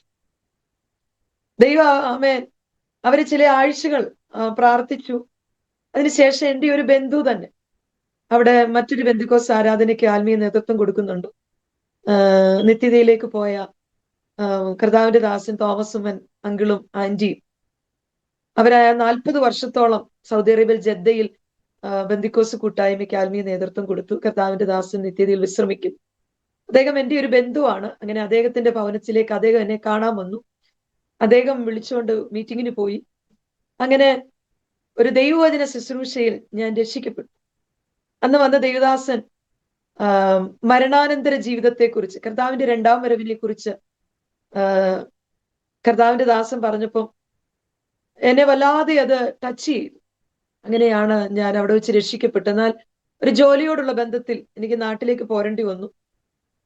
വീട്ടിൽ വന്നപ്പം ഞാനിങ്ങനെ ബെന്തിക്കോസ് കൂട്ടായ്മയ്ക്കൊക്കെ പോകുന്നുണ്ടെന്ന് അറിഞ്ഞപ്പോഴേ വലിയ പ്രശ്നമായി. ഒരു കാരണവശാലും അത് നടക്കത്തില്ല. അങ്ങനെ അവരെ എന്നെ കൂട്ടായ്മയ്ക്ക് പോകുന്നത് പോലും ഡിസ്കറേജ് ചെയ്ത് വലിയ പ്രശ്നങ്ങൾ ഉളവായി. അപ്പൊ പിന്നെയും ഞാൻ എൻ്റെ ആ ഓർത്തഡോക്സ് ആരാധന പ്രകാരമുള്ള അതിലേക്ക് മടങ്ങിപ്പോകേണ്ടതായ ഒരവസ്ഥ വന്നു. എന്നാൽ ഹൃദയത്തിന്റെ ഉള്ളറുകളിൽ ദൈവ ദൈവത്തോടുള്ള സ്നേഹം, അതൊരു ദൈവത്തെ അറിയണമെന്നുള്ള ആഗ്രഹം ഉണ്ടായിരുന്നു. അങ്ങനെ ഇരിക്കുമ്പോഴാണ് കർത്താവ് ഞങ്ങൾക്ക് ജോലിയോടുള്ള ബന്ധത്തിൽ സൗദി അറേബ്യയിലേക്ക് മടങ്ങി വന്ന് യൂണിവേഴ്സിറ്റി, കിങ് അബ്ദുൽ അസീസ് യൂണിവേഴ്സിറ്റിയുടെ ഹോസ്പിറ്റലിന്റെ വിസയുമായിട്ട് നാട്ടിലേക്ക് വന്നു. ആ വിസ എന്റെ റിജക്ട് ചെയ്തു. അങ്ങനെ ചില മാസങ്ങൾ നാട്ടിൽ നിൽക്കേണ്ടി വന്നു. അപ്പൊ ഈ തോമസ് ഉമ്മൻ അങ്കിളും ആന്റിയും കൂടെ എന്നെ കാണാനായിട്ട് കൊല്ലകടവിലെ എന്റെ ഭവനത്തിൽ വന്നു. ഭവനത്തിൽ വന്നപ്പം വീണ്ടും എനിക്ക് വല്ലാത്തൊരു അനുഭവം. പിന്നെ എന്നെ നിരാശ പിടിച്ചു. അങ്ങനെ ഒരു രാത്രി ഞാനൊരു കുറിപ്പ്, ഒരു പേപ്പർ എടുത്തിട്ട് ഒരു കുറിപ്പ് എഴുതി. ഈ ജീവിതം ഞാനിവിടെ അവസാനിപ്പിക്കുകയാണ്. ഒത്തിരി പ്രയാസങ്ങൾ, എനിക്ക് സഹിപ്പാൻ കഴിയാത്ത വേദനകൾ, സാമ്പത്തികമായ ബുദ്ധിമുട്ടുകൾ, മാനസികമായ തകർച്ചകൾ, ജീവിതത്തിലെല്ലാം നഷ്ടപ്പെട്ട് ഇനിയും ആത്മഹത്യ പിന്നെയും അതിലേക്ക് മടങ്ങിപ്പോവുക. അങ്ങനെ ഞാൻ കുറിപ്പെഴുതി രാത്രി ഒരു 3 മണി കഴിഞ്ഞ സമയത്ത് എന്റെ പ്രിയ മാതാവ് കിടക്കുന്ന കട്ടിലിന്റെ പില്ലോടടി കൊണ്ടുവന്ന് വെച്ചിട്ട് 3 മണി കഴിഞ്ഞ സമയത്ത് ഡോറിന്റെ ലോക്ക് എടുക്കുമ്പോൾ ഒരു ശബ്ദം, ഞാൻ ഇന്ന് വരെ കേട്ടിട്ടില്ലാത്ത ഇരുട്ടത്ത്. അപ്പൊ ഞാന് എഴുതി വെച്ചത് സെന്റൻസുകൾ ഇങ്ങനെയാണ്: എന്നോട് എല്ലാവരും ക്ഷമിക്കണം, എനിക്ക് ഈ ജീവിതം തുടരണമെന്ന് ആഗ്രഹമില്ല. ഈ ജീവിതം എനിക്ക് അവസാനിപ്പിക്കണം. എനിക്ക് സമാധാനമില്ല, സന്തോഷമില്ല. എന്റെ ജീവിതത്തിൽ ഞാൻ സേവിച്ച ദൈവങ്ങളൊക്കെ എന്നെ കൈവിട്ടു. അപ്പൊ ദൈവം ഇല്ല, ഞാൻ അറിഞ്ഞ ദൈവങ്ങൾ അവരെല്ലാവരും എന്നെ കൈവിട്ടു. അവരെന്നോട് പറയുന്നു ആത്മഹത്യ ചെയ്തു കൊള്ളുക. അങ്ങനെ അച്ചൻകോവിലാറ്റിൽ ചാടി മരിക്കാൻ ഡോറിന്റെ ലോക്ക് എടുക്കുമ്പോൾ ഒരു ശബ്ദം, രക്ഷിപ്പാൻ കഴിയാതെ വണ്ണം എന്റെ കരം കുറുകിയിട്ടില്ല, കേൾപ്പാൻ കഴിയാതെ വണ്ണം എന്റെ ചെവി മന്ദമായിട്ടില്ല, നിന്റെ അകൃത്യങ്ങൾ അത്രേ ഞാൻ മുഖം തിരിപ്പാൻ കാരണം. അപ്പൊ ഈ അകൃത്യം എന്നൊക്കെ പറഞ്ഞിട്ട് എനിക്ക് മനസ്സിലായില്ല. ഇങ്ങനെ ഒരു ശബ്ദം, ഇത്ര ഇമ്പമേറിയ ഒരു ശബ്ദം ഞാൻ കേട്ടിട്ടേയില്ല. ഞാൻ പെട്ടെന്ന് പേടിച്ച് ആ ശബ്ദം കേട്ടിട്ട് എന്റെ അമ്മച്ചിയുടെ അടുക്കെ പോയി കിടന്നു. കണ്ണു തുറന്ന് പെട്ടെന്ന് എന്റെ ഓർമ്മയിൽ അത് വന്നു. പിന്നെ ഒരു 24 hours ഞാൻ എങ്ങോട്ട് പോയാലും ഈ ഒരു ശബ്ദം എന്നെ പിന്തുടരുക. അപ്പൊ ഞാൻ ഇങ്ങനെ പറഞ്ഞു, ഇതൊരു വലിയ ശല്യമായി മാറിയല്ലോ, ഈ ശബ്ദം ആരാ ഈ മനുഷ്യൻ എന്നോട് സംസാരിക്കുന്നു? എനിക്ക് ബൈബിളിൽ അങ്ങനെ ഒരു വാക്യം ഉണ്ടെന്നൊന്നും അറിയത്തില്ല. അങ്ങനെ ഞാൻ അന്ന് വൈകുന്നേരമായപ്പോ ഞങ്ങളുടെ തോമസ് ഉമ്മൻ അങ്കിള് ആന്റിയും കൂടെ എന്നെ കാണാനായിട്ട്, എന്റെ ക്ഷേമം അന്വേഷിക്കാനായിട്ട് അവർ ലീവിന് വന്നതാണ്. ഭവനത്തിൽ വന്നപ്പോ എന്നോട് ചോദിച്ചു, മോളെ നിനക്ക് എന്തോ പറ്റിയത്, നിനക്ക് മാത്രം എന്തോ വിസ അടിച്ച് വരാൻ പറ്റാതിരുന്നു? അങ്ങനെ അപ്പൊ ഞാൻ കാര്യങ്ങളൊക്കെ പറഞ്ഞു. അങ്കിളെ ഇങ്ങനെയാണ് എനിക്ക് സംഭവിച്ചത്, എന്റെ വിസ റിജക്റ്റ് ചെയ്തു, എനിക്കിനി കടന്നു വരാൻ കഴിയില്ല. വല്ലാത്തൊരു നിരാശയിലൂടെ പോവുക. അപ്പൊ പെട്ടെന്ന് അങ്കിള് എന്നോട് പറഞ്ഞു, നാളെ വീട്ടില് കൊടുവളഞ്ഞിൽ ഒരു മീറ്റിംഗ്, പ്രാർത്ഥന നടക്കുന്നുണ്ട്. പ്രാർത്ഥനയെന്ന് കേട്ടപ്പോഴേ എനിക്ക് മതിയായി. എനിക്ക് ഈ ദൈവത്തെ സേവിച്ചിട്ടൊന്നും ഒരു ഗുണമില്ല എന്നുള്ള ഒരു തീരുമാനത്തിലേക്ക് ഞാൻ വന്ന് ആത്മഹത്യക്ക് ശ്രമിക്കും. അങ്കിൾ എന്നെ മീറ്റിങ്ങിന് വിളിച്ചപ്പോ എനിക്ക് അതിലൊന്നും ഒരു അർത്ഥമില്ലെന്ന് എന്ന് അങ്കിള് പറഞ്ഞ മറുപടി ഒന്നും പറഞ്ഞില്ല. പിറ്റേ ദിവസം അവര് വിളിച്ചതല്ലേ എന്ന് ചിന്തിച്ച് പ്രാർത്ഥന തീരാറായ സമയത്ത് അങ്കിളിന്റെ വീട്ടിലേക്ക് ചെന്നു. അങ്ങനെ അവിടെ വെച്ച് മറ്റൊരു കൂട്ടായ്മയ്ക്ക് കടന്നു പോകാൻ ദേവദാസൻ എന്നെ പ്രേരിപ്പിച്ചു. അങ്ങനെ ആ വീട്ടിൽ ചെന്ന് എന്നെ ഒരിക്കലും കണ്ടിട്ടില്ലാത്ത, കേട്ടിട്ടില്ലാത്ത, ഒരിക്കലും അറിയാത്ത ഒരു കർത്താവിന്റെ ദാസൻ. ഞാൻ അവിടെ ചെന്ന് കയറിയപ്പോഴാണ് ദൈവം എന്നെ കാണുന്നത്. ആ വീട്ടിൽ ചെന്നപ്പം ആന്റി എനിക്കൊരു കട്ടൻ കാപ്പിയൊക്കെ അനത്തി തന്നു. എന്നിട്ട് പറഞ്ഞ് കയറി ഇരിക്കാൻ പറഞ്ഞു. ഞാൻ അവിടെ ഇരിക്കുമ്പോൾ ദൈവത്തിന്റെ ദാസൻ, ദൈവമക്കളെല്ലാം ദൈവത്തെ ആരാധിക്കുമ്പോൾ പെട്ടെന്ന് അദ്ദേഹം എന്റെ അടുത്തോട്ട് വന്നിട്ട് എന്റെ തലയിൽ കൈവച്ചിട്ട് ശക്തമായൊരു ദൈവാലോചന, എനിക്ക് നിന്നോട് പറയാനുള്ളത് കഴിഞ്ഞ രാത്രികളിൽ ഞാൻ പറഞ്ഞു കഴിഞ്ഞു. രക്ഷിപ്പാൻ കഴിയാതെ വണ്ണം എന്റെ കരം കുറുകിയിട്ടില്ല, കേൾപ്പാൻ കഴിയാതെ വണ്ണം എന്റെ ചെവി മന്ദമായിട്ടില്ല, നിന്റെ പാപങ്ങൾ അത്രേ ഞാൻ മുഖം തിരിപ്പാൻ കാരണം. എന്നിട്ട് എടുത്തു പറഞ്ഞു, നീ എടുത്ത തീരുമാനത്തിൽ ഉറച്ചു നിൽക്കാമെങ്കിൽ നീ ഏത് രാജ്യത്ത് നിന്ന് വന്നുവോ അതേ രാജ്യത്തേക്ക് ഞാൻ നിന്നെ മടക്കി അയക്കും. അപ്പൊ ഞാൻ അവിടെ നിന്നോട് ചോദിച്ചു, ഞാൻ സേവിച്ച കുറെ ദൈവങ്ങളുണ്ടല്ലോ, അവർക്കല്ലാതെ മറ്റൊരു ദൈവത്തിന് സൗദി കോൺസുലേറ്റ് റിജക്ട് ചെയ്ത പാസ്പോർട്ടിൽ വിസ അടിക്കാൻ കഴിയുമെങ്കിൽ ഞാൻ ചലഞ്ച് ചെയ്യുകയാണ്, ആ ഒരു ദൈവത്തെ ഞാൻ സേവിക്കും. ഞാൻ തീരുമാനത്തോടെ ആ മുറി വിട്ടിറങ്ങി. വീട്ടിൽ വന്ന് പിറ്റേ ദിവസം ഏഷ്യ പവർ ബോംബെയിൽ നിന്ന് എനിക്കൊരു phone call. University, King Abdul Aziz University ഹോസ്പിറ്റലിന്റെ നിയമം അവര് മാറ്റിയിരിക്കുന്നതിന്റെ സൗദിയുടെ വിസയുടെ കാലാവധി 6 months ആയി എക്സ്റ്റെൻഡ് ചെയ്തിരിക്കുന്നു. നിന്റെ വിസ സ്റ്റാമ്പ് ചെയ്തിരിക്കുക. അപ്പൊ എനിക്കൊരു കാര്യം മനസ്സിലായി, ദൈവത്തിന് സകലത് സാധ്യമാണ്. എടുത്ത തീരുമാനത്തിൽ ഞാൻ ഉറച്ചു. ഞാൻ സൗദി അറേബ്യയിലേക്ക് മടങ്ങി വന്നിട്ട് ഒരു തീരുമാനമെടുത്തിട്ടാ വന്നത്. അങ്ങനെ ഒരു ദൈവം എനിക്ക് വേണ്ടി ചെയ്തു തരുമെങ്കിൽ ആ ദൈവത്തെ അല്ലാതെ മറ്റൊരു ദൈവത്തെ ഞാൻ സേവിക്കുക. അങ്ങനെ വീട്ടിൽ വന്ന് അന്ന് എൻ്റെ പ്രിയപ്പെട്ടവനോട് പറയാൻ പറ്റില്ല ഞാനിങ്ങനെ തീരുമാനം എടുത്തിട്ടുണ്ടെന്ന്. എന്നാൽ പിന്നത്തേതിൽ അത് പറഞ്ഞു. അങ്ങനെ കൂട്ടായ്മയ്ക്ക് കടന്നുപോയി. ഞാൻ ചിന്തിച്ചു ബെന്തിക്കോസിലേക്കൊക്കെ കടന്നു വന്നു കഴിഞ്ഞാൽ ജീവിതം പിന്നെ സന്തോഷകരമായിരിക്കും, പിന്നെ ജീവിതം ഇതിനെല്ലാം മാറ്റം വരുമെന്ന്. പക്ഷെ എൻ്റെ കഷ്ടത ജീവിതത്തിൽ പിന്നീട് ആരംഭിക്കുകയായിരുന്നു. മാനസികമായും ശാരീരികമായിട്ടൊക്കെ ഒത്തിരി കഷ്ടതകളിലൂടെ കടന്നു പോകേണ്ടി വന്നു. എന്നാൽ എടുത്ത തീരുമാനത്തിൽ എന്തു വന്നാലും ഈ ദൈവത്തെ അല്ലാതെ, ഈ ദൈവത്തെ വിട്ട് മറ്റൊന്നിലേക്ക് തിരിഞ്ഞു പോകില്ല എന്നുള്ള ഒരു തീരുമാനം കഴിഞ്ഞ 25 വർഷമായി നിലനിർത്താൻ ദൈവം എനിക്ക് ഭാഗ്യം തന്നു.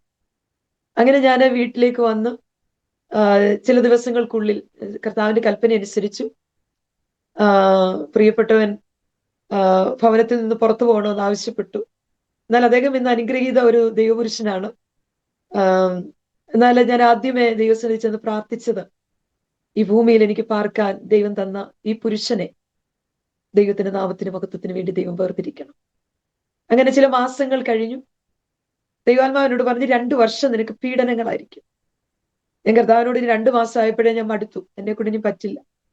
എന്നാൽ കൃപയാൽ അദ്ദേഹം 3 മാസം കഴിഞ്ഞപ്പം കർത്താവിന്റെ കൽപ്പന അനുസരിച്ചു. പിന്നെ ഞാൻ ദൈവസന്നിധി ചെന്നിരുന്ന് കരയാൻ തുടങ്ങി. കർത്താവെ, എനിക്ക് ജന്മം തരാൻ ദൈവം ഉപയോഗിച്ച എന്റെ മാതാപിതാക്കളെ ദൈവഭാഗത്ത് കൊണ്ടുവരണം. എന്റെ പ്രിയ മാതാപിതാക്കൾ എന്നെ ഭവനത്തിൽ നിന്ന് പുറത്താക്കി, ഭർത്തൃഭവനത്തിൽ നിന്നും പുറത്താക്കി. ഭർത്തൃഭവനത്തിൽ നിന്ന് പറഞ്ഞ് 3-4 കഷണമാക്കി ഞങ്ങൾ വീട്ടിൽ കണ്ടിക്കും, ഇവിടോട്ട് വരണ്ട. ഞങ്ങളുടെ മാന്യത അത് കേടാക്കി മാറ്റി. സമൂഹത്തിൽ ഞങ്ങൾക്കുള്ള മാന്യത നഷ്ടമായി. ഇങ്ങനെയൊക്കെ അമ്മേ ഈ എല്ലാം ഊരിക്കളഞ്ഞേച്ച് അമ്മേ ദൈവത്തെ അറിയാനാന്നും പറഞ്ഞ് ബെന്തിക്കോസിൽ പോയത് അവർക്കെല്ലാവർക്കും 2 കുടുംബങ്ങളിലും അവർക്കൊരു നാണക്കേടായി മാറി.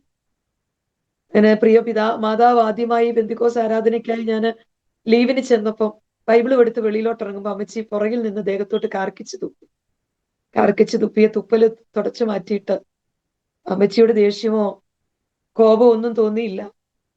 കൃപയാൽ 12 വർഷം മാതാപിതാക്കൾക്ക് വേണ്ടി പ്രാർത്ഥിച്ചു. മാതാപിതാക്കളെ, സഹോദരങ്ങളെയൊക്കെ ഈ പെട്ടകത്തിൽ കയറ്റാൻ ദൈവം എന്നെ തന്നെ ഉപയോഗിച്ചു. അതിനുശേഷമാണ് സൗദി അറേബ്യയിൽ ഏകദേശം 7 വർഷങ്ങൾ ഞാൻ ജോലി ചെയ്തു. 97 മുതൽ 2004 വരെ ജോലി ചെയ്തു. 2004 മാഞ്ചസ്റ്ററിലേക്ക് കടന്നു വരുന്നു. അതൊക്കെ കടന്നു വന്നതൊക്കെ ഓരോ ദൈവത്തിന്റെ പദ്ധതികളായിരുന്നു. എനിക്കിഷ്ടമില്ലായിരുന്നു വേറൊരു രാജ്യത്തോട്, കാരണം കർത്താവിനെ കണ്ടുമുട്ടാൻ ദൈവം എനിക്ക് ഇടവരുത്തിയ ഒരു ദേശമായിരുന്നു സൗദി അറേബ്യ എന്ന് പറയുന്നത്. അതുകൊണ്ട് തന്നെ ഞാൻ ആ രാജ്യം വിട്ടു പോകത്തില്ല എന്നുള്ളൊരു തീരുമാനത്തിലായിരുന്നു. എന്നാൽ ദൈവത്തിന്റെ വലിയ വാക്തത്വം ജീവിതത്തിലുണ്ടായിരുന്നു. ഒരു ഇംഗ്ലീഷ് രാജ്യത്തേക്ക് ദൈവം അയക്കും എന്നുള്ളത്. അങ്ങനെയാണ് ഇംഗ്ലണ്ടിലേക്ക് വരുന്നത്. ഇംഗ്ലണ്ടിൽ വന്ന് 2004 വന്നു. ഒത്തിരി കഷ്ടതകളിലൂടെയൊക്കെ കടന്നു പോകേണ്ടി വന്നു. ഇവിടെ ഇല്ലീഗലായിട്ടൊക്കെ നിൽക്കേണ്ടി വന്നു. വിസയില്ലാതെ അനേക ദിവസങ്ങളും മാസങ്ങളും നിന്നു. എന്നാൽ ദൈവം അവിടെ എല്ലാം ദൈവത്തിന്റെ കരുതലുകൾ ജീവിതത്തിൽ ഓരോ ദിവസവും വെളിപ്പെടുത്തി. ഈ ദൈവം എത്ര നല്ലവനെന്ന് രുചിച്ചറിയാൻ ജീവിതത്തിൽ ഇടവരുത്തി. ഇങ്ങനെ 2006 പ്രിയപ്പെട്ടവൻ ഇവിടേക്ക് വരുന്നത്. അപ്പോഴേക്കും ഞങ്ങൾക്ക് കർത്താവ് ഒരു മകനെ ദൈവം ദാനമായി തന്നു. ഞാൻ പറഞ്ഞല്ലോ, വൈദ്യശാസ്ത്രം ഞങ്ങളോട് പറഞ്ഞു മക്കൾ ഉണ്ടാകത്തില്ലെന്ന്. അപ്പം ജീവിതം അവസാനിപ്പിക്കാമെന്ന് പറഞ്ഞു പോയ ഞാൻ ഈ ദൈവം എത്ര നല്ലവനാണെന്ന്, വൈദ്യശാസ്ത്രത്തിന്റെ വിധികളെ വെട്ടിയെഴുതുവാൻ, മെഡിക്കൽ സയൻസിനെ വെല്ലുവിളിക്കാൻ കഴിയുന്ന അവരുടെ വിധികളെ മാറ്റി എഴുതാൻ കഴിയുന്ന ഒരൊറ്റ നാമം മാത്രമേ ഉള്ളൂ. ദൈവത്തിന്റെ നാമത്തിന് മാത്രമേ നമുക്ക് ആ വിഷയത്തിന് മേൽ വിടുതൽ നൽകാൻ സാധ്യമാകുകയുള്ളൂ എന്ന് ജീവിതത്തിൽ പിന്നത്തേത് മനസ്സിലാക്കാൻ ഇടവരുത്തി. ഇന്ന് അനുഗ്രഹീത 3 മക്കളുടെ മാതാവാണ്. മൂത്ത മകന് 24 വയസ്സ്, രണ്ടാമത്തെ കുഞ്ഞ് 17 വയസ്സ് കഴിഞ്ഞു.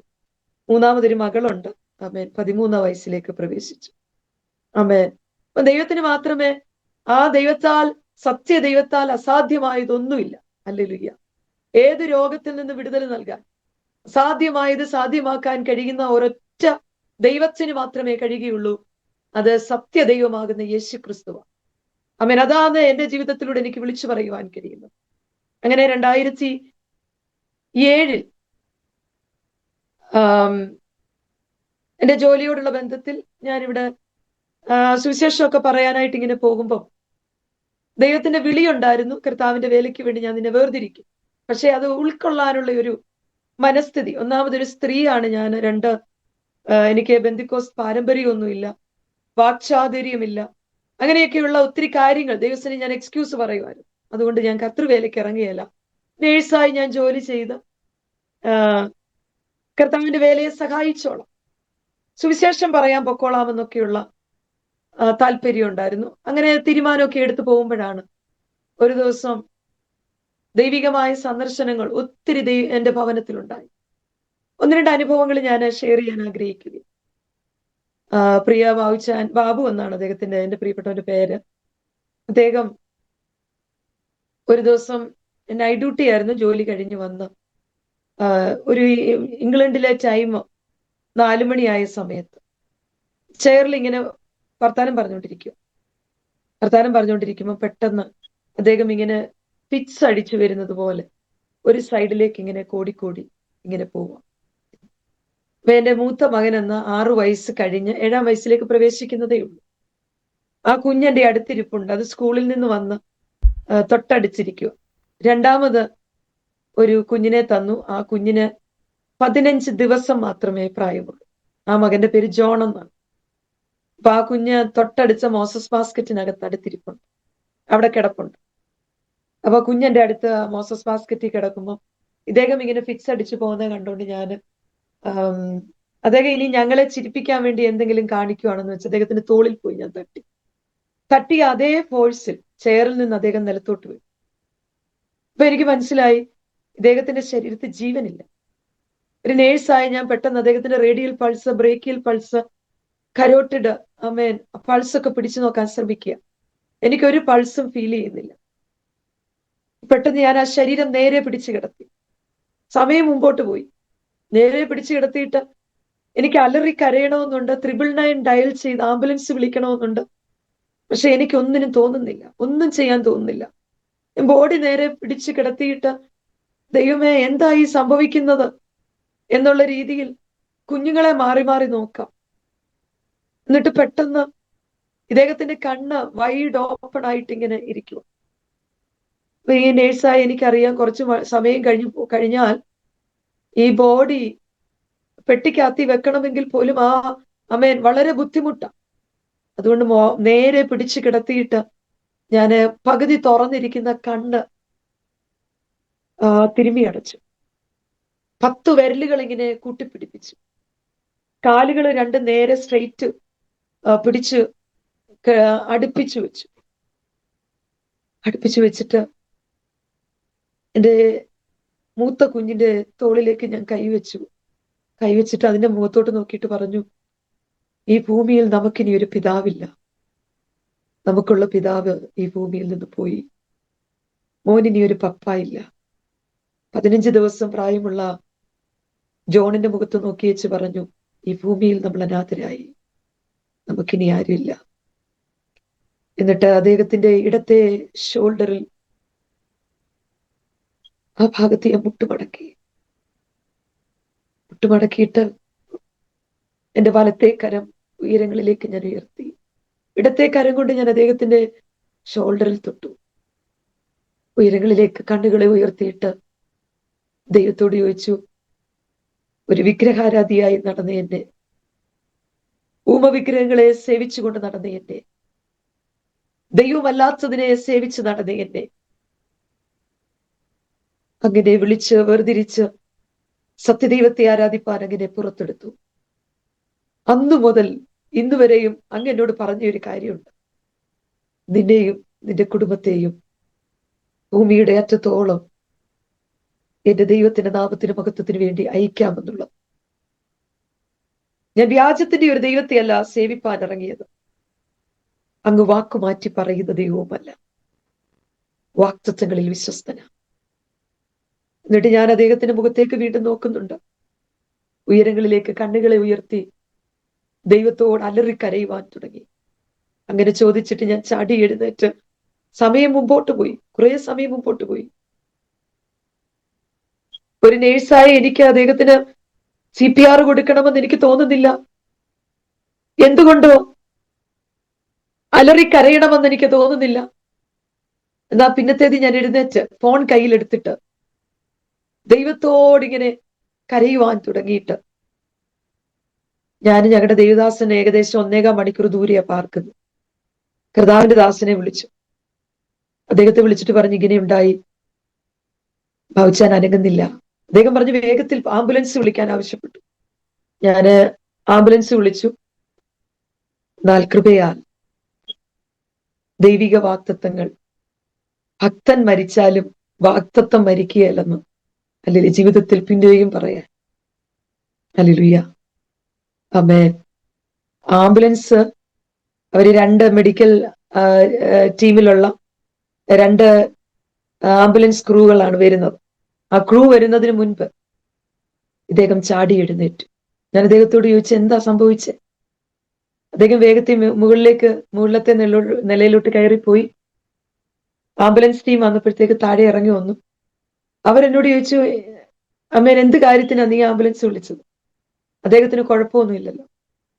അവരൊന്നും ചെയ്തില്ല, ഒന്നും ചെയ്യാൻ പറഞ്ഞുമില്ല. അമ്മേൻ അവരത് വേഗത്തിൽ അവിടെ നിന്ന് പോവുകയും ചെയ്തു. എന്നാ അതുകൊണ്ടൊന്നും ദൈവഭാഗത്തേക്ക്, ദൈവസന്നിധിയിൽ കർത്താവിന്റെ വേലയ്ക്കായി ഇറങ്ങാൻ ദൈവ അനുഭവങ്ങളിലൂടെ പിന്നെ എന്നോട് സംസാരിക്കുവാൻ തുടങ്ങി. എന്റെ വേലയ്ക്ക് വേണ്ടി ഞാൻ നിന്നെ കണ്ടിരിക്കുന്നതാ. നീ അമ്മേ എന്റെ വേലയ്ക്ക് വേണ്ടി പൂർണ്ണമായി ഇറങ്ങണം. അപ്പൊ ഒരു ദിവസം രാത്രിയിലോ ഉറങ്ങി കിടക്കുമ്പോ 3 ദിവസങ്ങൾ അടുപ്പിച്ച് രാത്രിയാകുമ്പോ ഒരു കരം ഇങ്ങനെ പ്രത്യക്ഷമാകും.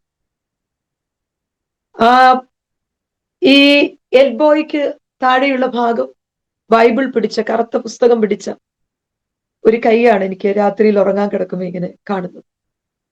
ഞാൻ ആ കൈ കാണുമ്പോ വേഗത്തിൽ ഇവിടുത്തെ തണുപ്പല്ലേ, ഇവിടുത്തെ ആ കംഫർട്ട് എടുത്തിട്ട് പുതച്ച് പിന്നെയും കണ്ടില്ല എന്നുള്ള രീതിയിൽ ഞാനിങ്ങനെ കിടക്കും, മൂടി പുതച്ച് കിടക്കാൻ ശ്രമിക്കും. എന്നാ 3-ാമത്തെ രാത്രിയിൽ ഞാൻ കേൾക്കുന്ന ശബ്ദം ഇതാണ്. എന്നോട് പറഞ്ഞു കട്ടിലിൽ നിന്ന് എഴുന്നേക്കാൻ ആവശ്യപ്പെട്ടത്. ഇംഗ്ലണ്ട് ടൈം രാത്രി 1:30 സമയം കഴിഞ്ഞു. ഞാൻ ശാന്തമായി കട്ടിലിൽ നിന്ന് എഴുന്നേറ്റ് താഴെ നിലയിലേക്ക് വന്നു. താഴത്തെ നിലയിൽ വന്ന് പെട്ടെന്ന് ദൈവത്തിന്റെ ആത്മാവിനോട് സംസാരിക്കാൻ തുടങ്ങി. എന്നോട് പറഞ്ഞു, ഞാൻ എന്റെ വേലയ്ക്കായി കണ്ടിരിക്കുന്നതാ. നീ തീരുമാനങ്ങളെ പുതുക്കണം. എന്റെ കരം നിന്റെ മേൽ ഭാരമാക്കി തീരുന്നതിന് മുൻപേ തീരുമാനത്തോടെ നീ മുമ്പോട്ട് പോകണം.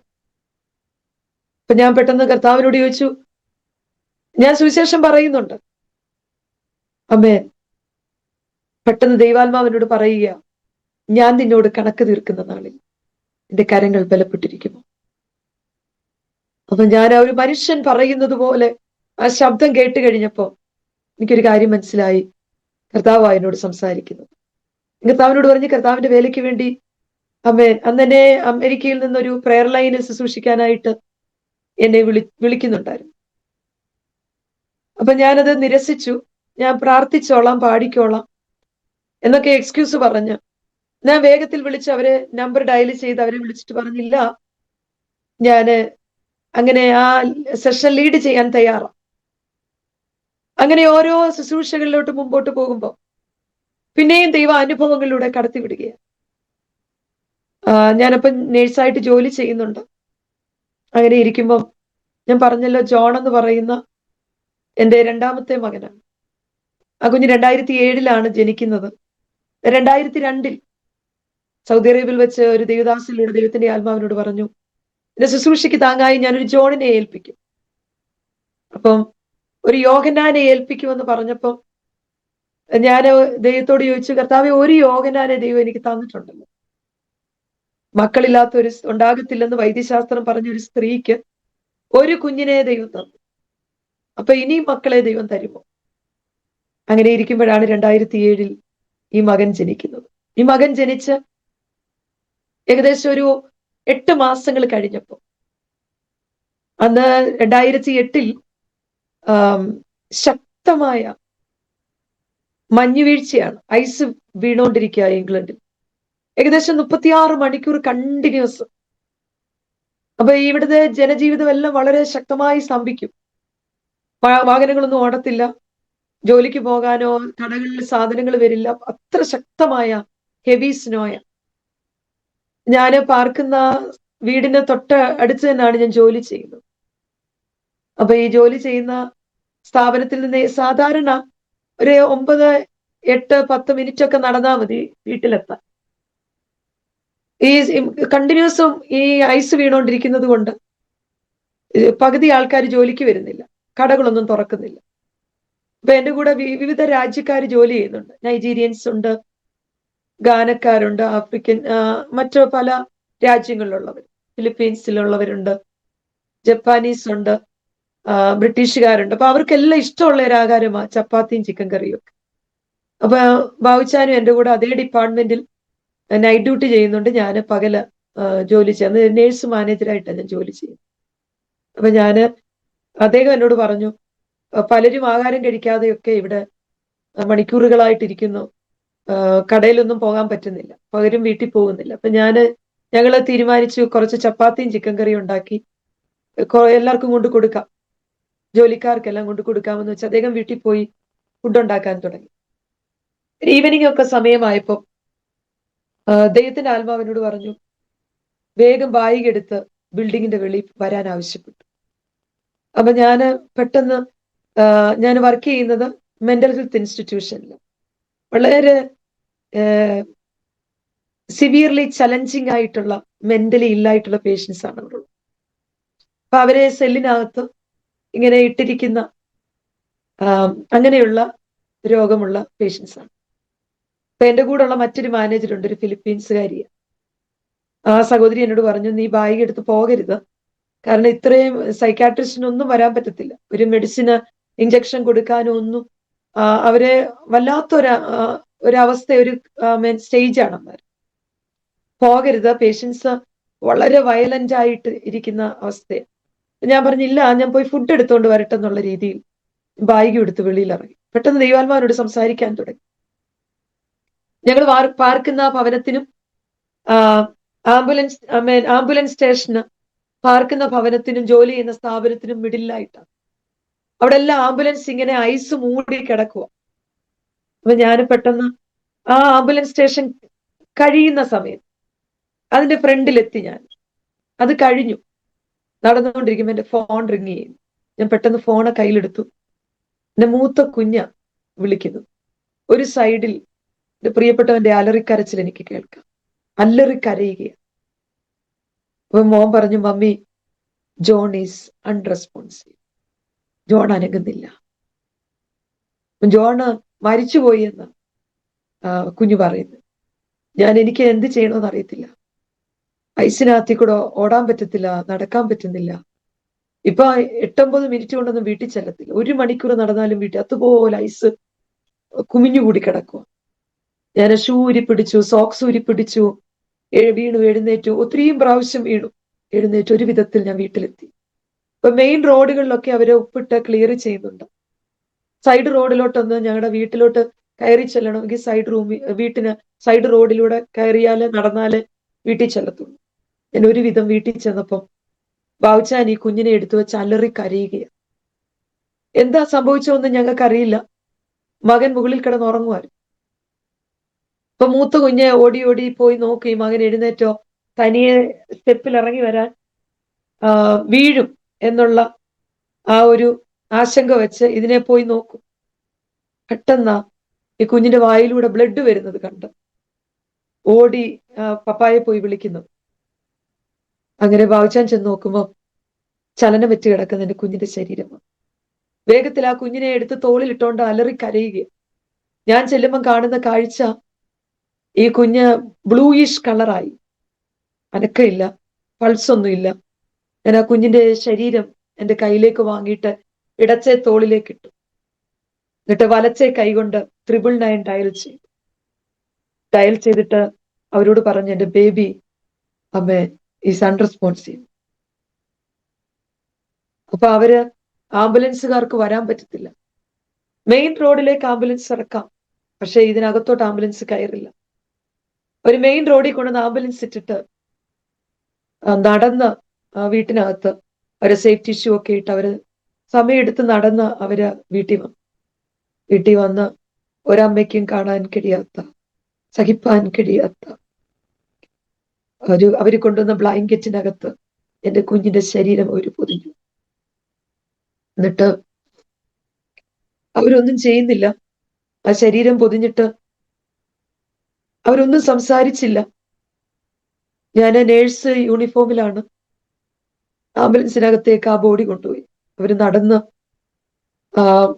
റോഡിൽ വന്ന് ആ ബോഡി കൊണ്ടുവന്ന് അവരുടെ എമർജൻസി സ്ട്രെച്ചറിൽ വെച്ചിട്ട് ആ ശരീരം കാർഡിയാക് മോണിറ്ററുമായിട്ട് കണക്ട് ചെയ്തു.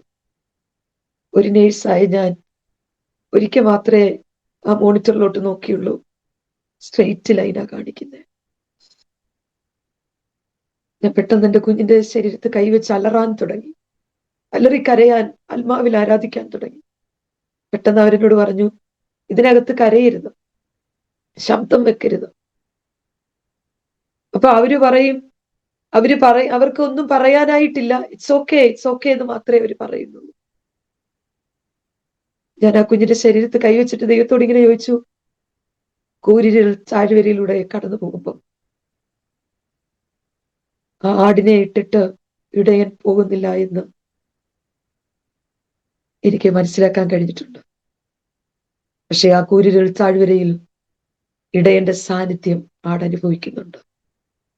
2007 ഈ പൈതൽ ജനിച്ചു. 2002 അങ്ങയുടെ ശബ്ദം ഞാൻ കേട്ടു.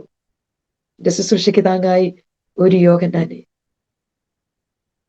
പക്ഷെ അങ്ങ് വ്യാജത്തിന്റെ ദൈവമല്ലല്ലോ. ഞാൻ ആരെ വിശ്വസിച്ചിരിക്കുന്നുവെന്ന് ഞാനത് തിരിച്ചറിയുന്നു. അങ്ങന്റെ ഉപനിധിയാണ് അവസാനത്തോളം നടത്താൻ നിശക്തനാണ്. ഞാൻ ആ കുഞ്ഞിന്റെ ശരീരത്തിൽ ശക്തമായി കൈവച്ച് ദൈവാത്മാവിനോട് പറഞ്ഞു, അവന്റെ ശരീരത്തിന്മേൽ കൈവച്ചിട്ട് ആത്മാവിൽ ആരാധിക്കാൻ പറഞ്ഞു. ഞാൻ ആ ഷോൾഡറിലേക്ക് കൈവച്ച് ദൈവത്തെ ആരാധിക്കുവാൻ തുടങ്ങി. അപ്പോഴും സ്ട്രെയിറ്റ് ലൈനാ പോകുന്നത്. ഇടയ്ക്കിടയ്ക്ക് ഞാൻ മോണിറ്ററിലേക്ക് നോക്കുന്നുണ്ട്. ആംബുലൻസ് അവരാൽ കഴിയുന്ന സ്പീഡിൽ അമ്മേൻ പോകുന്നുണ്ട്. കുറച്ച് സമയം കഴിഞ്ഞ് ദൈവത്തിന്റെ ആത്മാവിനോട് പറഞ്ഞു, ഈ അന്ധകാര ഗുഹയിൽ, ഈ താഴ്വരയിൽ ഞാൻ നിന്നെ വിട്ടിട്ട് പോയിട്ടില്ല. ഞാൻ നിന്റെ കൂടെ തന്നെയുണ്ട്. എന്റെ പ്രവൃത്തി നീ കാണും. ചില സമയം മുമ്പോട്ട് പോയി. കുറച്ച് കഴിഞ്ഞപ്പോ അമ്മേ കുഞ്ഞിന്റെ ECG ചലിക്കാൻ തുടങ്ങി. അങ്ങനെ വേഗത്തിൽ ഷെഫീൽഡ് ടീച്ചിങ് ഹോസ്പിറ്റൽ, ഷെഫീൽഡ് എന്ന് പറയുന്ന പട്ടണത്തിലാണ് ഞങ്ങൾ പാർക്കുന്നത്. ആ ടീച്ചിങ് ഹോസ്പിറ്റലിന്റെ ഫ്രണ്ടിൽ ആംബുലൻസ് നിന്നു. ആ ബോഡി എടുത്തോണ്ട് അവര് എമർജൻസി സ്ട്രെച്ചറിലേക്ക് ഓടി അവരുടെ എമർജൻസി ബെഡിൽ ഈ കുഞ്ഞിന്റെ ശരീരം കൊണ്ടുവച്ചിട്ട് 4 ബ്രിട്ടീഷ് പീഡിയാട്രിക് കൺസൾട്ടന്റുമാർ ഈ കുഞ്ഞിനെ മാറി മാറി നോക്കി. ഞാൻ വേഗത്തിൽ, എന്റെ തൊട്ടപ്പുറത്ത് ഒരു പ്ലേ റൂം ഉണ്ട്, കുഞ്ഞുങ്ങളെ കളിപ്പിക്കുന്നു. ഞാൻ അവിടെ പോയി മുട്ടുമടക്കി കർത്താവിനോട് പറഞ്ഞു, കർത്താവെ, ഈ കൂരിരുൾ താഴ്വരയിൽ അമ്മേ അങ്ങനെ വിട്ടിട്ട് പോയില്ല എന്ന് ഞാൻ തിരിച്ചറിയുന്നു. ഞാൻ തിരിച്ചു ചെല്ലുമ്പോ എന്റെ കുഞ്ഞിന്റെ ഡെഡ് ബോഡി എനിക്ക് കാണണ്ട. ഞാൻ വിശ്വസിച്ച ദൈവം ആരെന്ന് അങ്ങ് വെളിപ്പെടുത്തണം. ഞാൻ തിരിച്ചു വന്നു. എന്റെ കുഞ്ഞ് അപ്പോഴും അവിടെ അനങ്ങാതെ കിടക്കുക. പെട്ടെന്ന് ഈ ഡോക്ടേഴ്സ് അങ്ങോട്ടും ഇങ്ങോട്ടും ഇവരെന്തൊക്കെയോ സംസാരിക്കുകയും അതിനുശേഷം അവര് ഈ കുഞ്ഞിന്റെ മുഖത്തോട്ട് നോക്കി അവര് നിൽക്കുക. അവരൊന്നും ചെയ്യുന്നില്ല. ഞാൻ അവരുടെ നടുവിലൂടെ പുറകിൽ കൂടെ ചെന്നിട്ട് അവര് നിൽക്കുന്നതിനിടയ്ക്കൂടെ എന്റെ കുഞ്ഞിന്റെ മുഖം ഒന്ന് കാണാൻ, അവസാനമായി ഈ കുഞ്ഞിന്റെ മുഖം ഒന്ന് കാണാൻ ഞാൻ നോക്കി നിൽക്കുമ്പോഴും അനങ്ങാതെ കിടക്കുന്ന കുഞ്ഞ് സെക്കൻഡുകൾക്കുള്ളിൽ ആ ബെഡിൽ ചാടി എഴുന്നേറ്റു. വൈദ്യശാസ്ത്രത്തിന് പോലും ഒരു വെല്ലുവിളിയായിരുന്നു. ഡോക്ടേഴ്സ് നോക്കി നിൽക്കുമ്പോ അതേ എമർജൻസി ബെഡിൽ ആ കൊച്ചു ചാടി എഴുന്നേറ്റ് നിന്നു. അവർക്ക് തന്നെ വിശ്വസിക്കാൻ കഴിയുന്നില്ല എന്താ സംഭവിക്കുന്നത്. 17 വയസ്സ് കഴിഞ്ഞു. അവന്റെ പേര് പോലെ തന്നെ ഒരു അനുഗ്രഹീത യോഹന്നാനായി. അമ്മേ, ക്രിസ്തുവിന്റെ നാമത്തിന്റെ മഹത്വത്തിന് വേണ്ടി കർത്താവിന്റെ വേലയിൽ എന്നോടൊപ്പം അമ്മേ നിൽക്കുകയാണ്. ഞാൻ പറഞ്ഞത് കർത്താവിന് കഴിയാത്ത ഒന്നുമില്ല. സാധ്യങ്ങളെ സാധ്യമാക്കി തീർക്കുന്ന ദൈവം ഒത്തിരി അനുഭവങ്ങളിലൂടെ. ഹല്ലേലൂയ. അതിനുശേഷം അമ്മേ പിന്നെയും ദൈവിക സന്ദർശനം എന്റെ ഭവനത്തിലുണ്ടായി. അമ്മേ സുവിശേഷം പറഞ്ഞത് നിമിത്തം ജോലിയിൽ നിന്ന് ടെർമിനേറ്റ് ചെയ്യാൻ ഒരുങ്ങി. അമ്മേ അത് ജോലി സ്ഥലത്ത് സുവിശേഷം പറഞ്ഞതിനായിരുന്നു. ഹോമോസെക്ഷുവാലിറ്റി ഒരു പാപമാണെന്ന് പറഞ്ഞതിന് ജോലിയിൽ നിന്ന് ടെർമിനേറ്റ് ചെയ്യുവാനിരുന്നു. പക്ഷെ എന്നെ അമ്മ പറഞ്ഞു വിട്ടില്ല. ഞാൻ അവരെന്നെ ഇൻവെസ്റ്റിഗേഷന് വിളിക്കുമ്പോഴും ഞാൻ പറഞ്ഞു, എന്റെ കൂടെ എന്റെ അണ്ടറിൽ ജോലി ചെയ്യുന്ന ഒരു ബ്രിട്ടീഷുകാരൻ പയ്യനാണ് എഴുതിക്കൊണ്ട് കൊടുത്തത്. എന്നോട് വന്നിട്ട് ചോദിച്ചു, ഹോമോസെക്ഷുവാലിറ്റി ഒരു പാപമാണ്.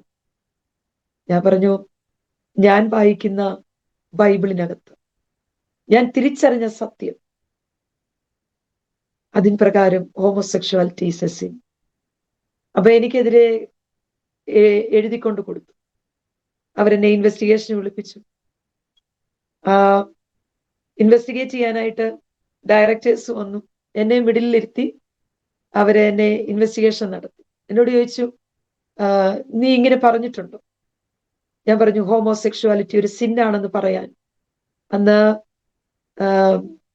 ബ്രിട്ടീഷ് രാജ്ഞിയായിരുന്ന എലിസബത്ത് രാജ്ഞിയുടെ വാഴ്ചാകാലമാണ്. ഞാൻ പറഞ്ഞു, എലിസബത്ത് രാജ്ഞിയുടെ കൊട്ടാരത്തിൽ വന്ന് നിന്നും പറയാൻ ഞാൻ പഠിക്കില്ല. Homosexuality is a sin. Amen. സ്ട്രീറ്റുകളിൽ ഇറങ്ങി നിന്ന് ഞാൻ പറയും യേശുവിനെ കുറിച്ച്. അത് പാപമാണെന്ന് പറയുന്നതിൽ എനിക്ക് ലജ്ജയില്ല. ഞാൻ അറിഞ്ഞ സത്യം ലോകത്തോട് വിളിച്ചു പറയുന്നതിൽ എനിക്ക് ഭയവുമില്ല. ആമേൻ.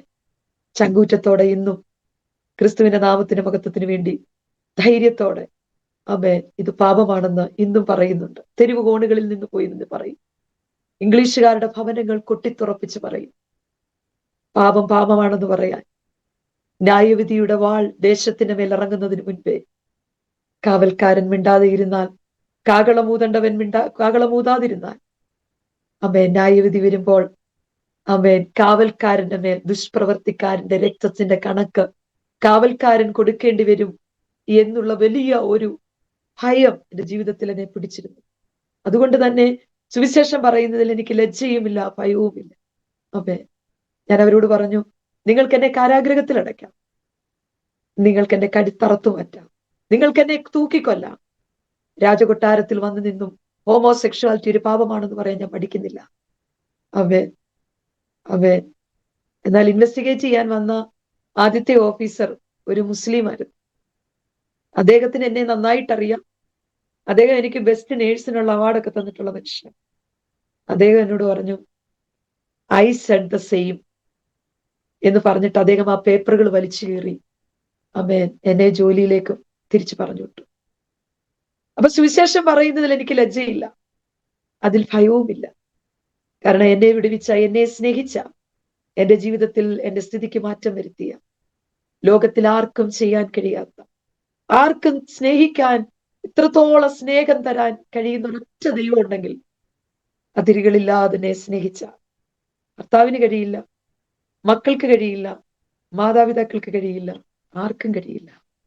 എന്നെ സ്നേഹിച്ച ഒരൊറ്റ ദൈവത്തിന് മാത്രമേ കഴിയുള്ളൂ. അത് സത്യ ഏക ദൈവമാകുന്ന യേശു ക്രിസ്തുവാണ്. അതാ ഞാൻ ഇന്ന് വിളിച്ചു പറഞ്ഞുകൊണ്ടിരിക്കുന്നത്. ലോകത്തിന്റെ വിവിധ ഭാഗങ്ങളിൽ വിവിധ ഇടങ്ങളിൽ പോയി നിന്നുകൊണ്ട് ഇംഗ്ലണ്ടിൽ നിന്നും വിളിച്ചു പറയും, ഞാൻ സേവിക്കുന്ന ഒരു ദൈവത്തിന് മാത്രമേ നിന്റെ രോഗത്തിന് വിടുതൽ തരാൻ കഴിയുകയുള്ളൂ.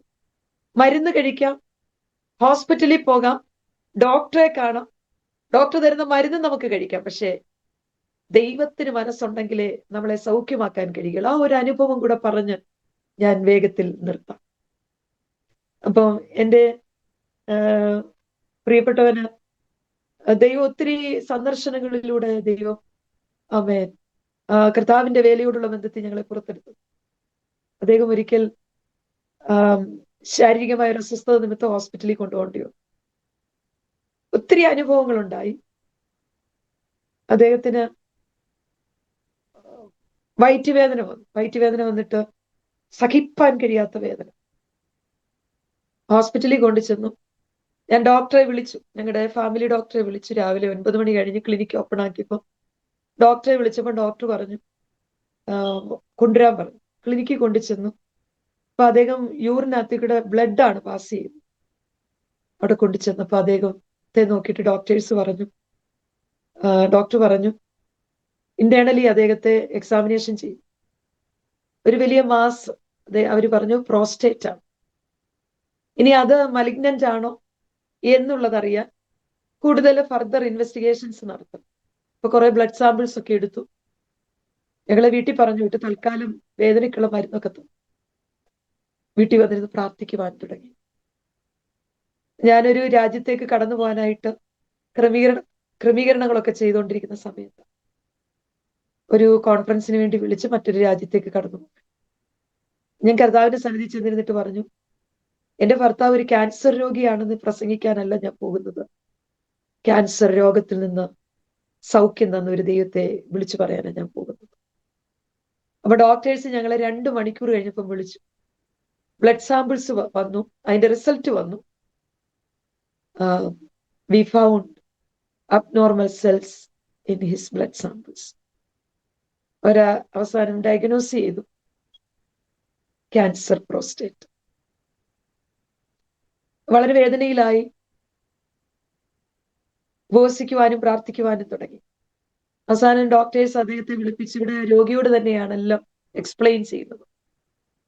നമുക്ക് നെക്സ്റ്റ് ഓഫ് കിന്നിന് കൂടെ പോകാമെന്നേ ഉള്ളൂ, പക്ഷെ പേഷ്യൻസിന്റെ ഡീറ്റെയിൽസ്, രോഗവിവരങ്ങൾ ഇവിടെ പേഷ്യന്റിനോട് തന്നെ ഡയറക്റ്റ് പറയുകയാണ്.